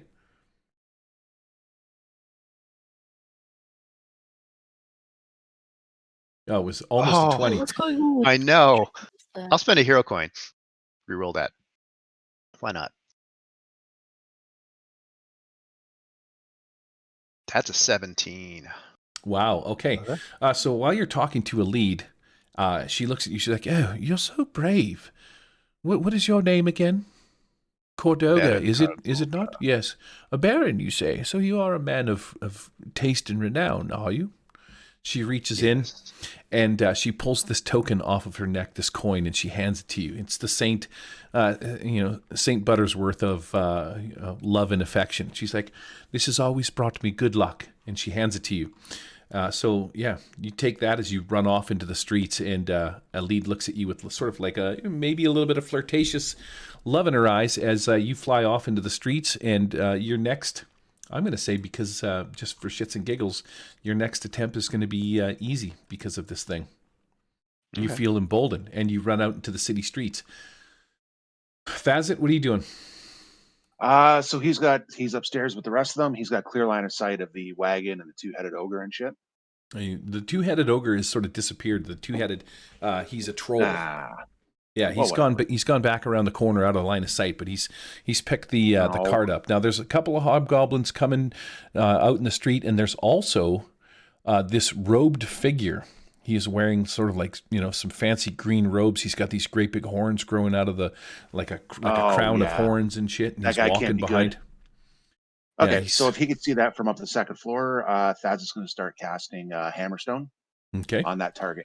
let her rip. Pete, what are you doing? What's Clunge doing? Clunge and Eric are thinking, I think it's time to go downstairs. So Clunge and Eric will go downstairs. Ooh, Okay. yeah, fuck yeah, baby. So now that we've gone around the table, some of you are staying in the bar, so you'll fight from in the bar. Some of you will fight from outside of the bar, like Cordoga, who's run into the streets.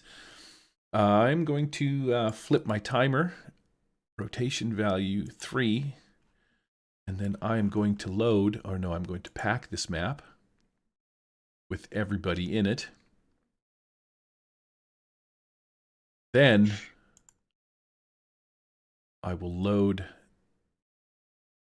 this map, and it is 9:54, so we will end it here. Sorry there wasn't much in the way of combat in this one, but here's the New Haven map under siege. You can see as you burst out into the streets, Cordoga, the ruby arrow is here. I'm going to say back here ish. Where's This is where's better for me because I don't know what that means. Cordoga. I was confused about your nerd. Oh, okay. Yeah, so this makes more sense. So Vay, this is the ruby Yeah. arrow, obviously right here, right? And there is a large upper window area that you guys were looking out of. You could see across town now. From this window, I should say, it is a little bit fucking confusing because essentially the castle is over here, right? So there's a big window here and a big window here. You looked out this window to see the green dragon ripping shit up, and then you heard some commotion from downstairs where you went across to this window, is how I'm narratively going to play this, because this is the front, and Cordoga goes off into the streets. And he appears here. Lock. So I'm going to put you here somewhere. I just got to adjust your size because you're a little bit too big. And No, I think that's you need to accurate. be 1, 1, and 1 so that you fit properly on the street. So Cordoga comes out right here, looks into the street, and to your horror and disbeliefment, you see this gigantic lizard-like green scaled creature. It is tethered to one of these two hobgoblins that are here and here. And down the street, you can hear the screams of people running, different citizens and stuff like that are sort of collected in the front, and they're backing down the street in fear. Excuse me. I don't believe it. Because you said it was horror and disbelief. Okay, well, excellent. Here is your giant two-faced troll-looking thing, and he is pulling this cart. Now, the locking mechanism on this cart is in this back corner. You see how there's like a missing bar kind of a thing? I guess there was supposed to be a door here or something like that. So from the side that you're looking at, which would have been this side, you wouldn't have been able to see that lock. And you still can't, but visually it makes sense, right? And then there's a couple of hobgoblins back here, along with this guy, this weird-looking green-robed figure with gigantic horns popping out of his head.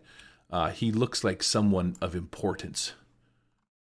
He's got beautiful robes on. They're emblazoned with draconic symbols and things of that matter. And he's sort of commanding everybody. He's yelling at people, and these hobgoblins are grabbing different citizens and stuffing them inside this cage. Cool. And with that, we are going to end it here, which now we can pick up next session with you guys taking your advances if you want.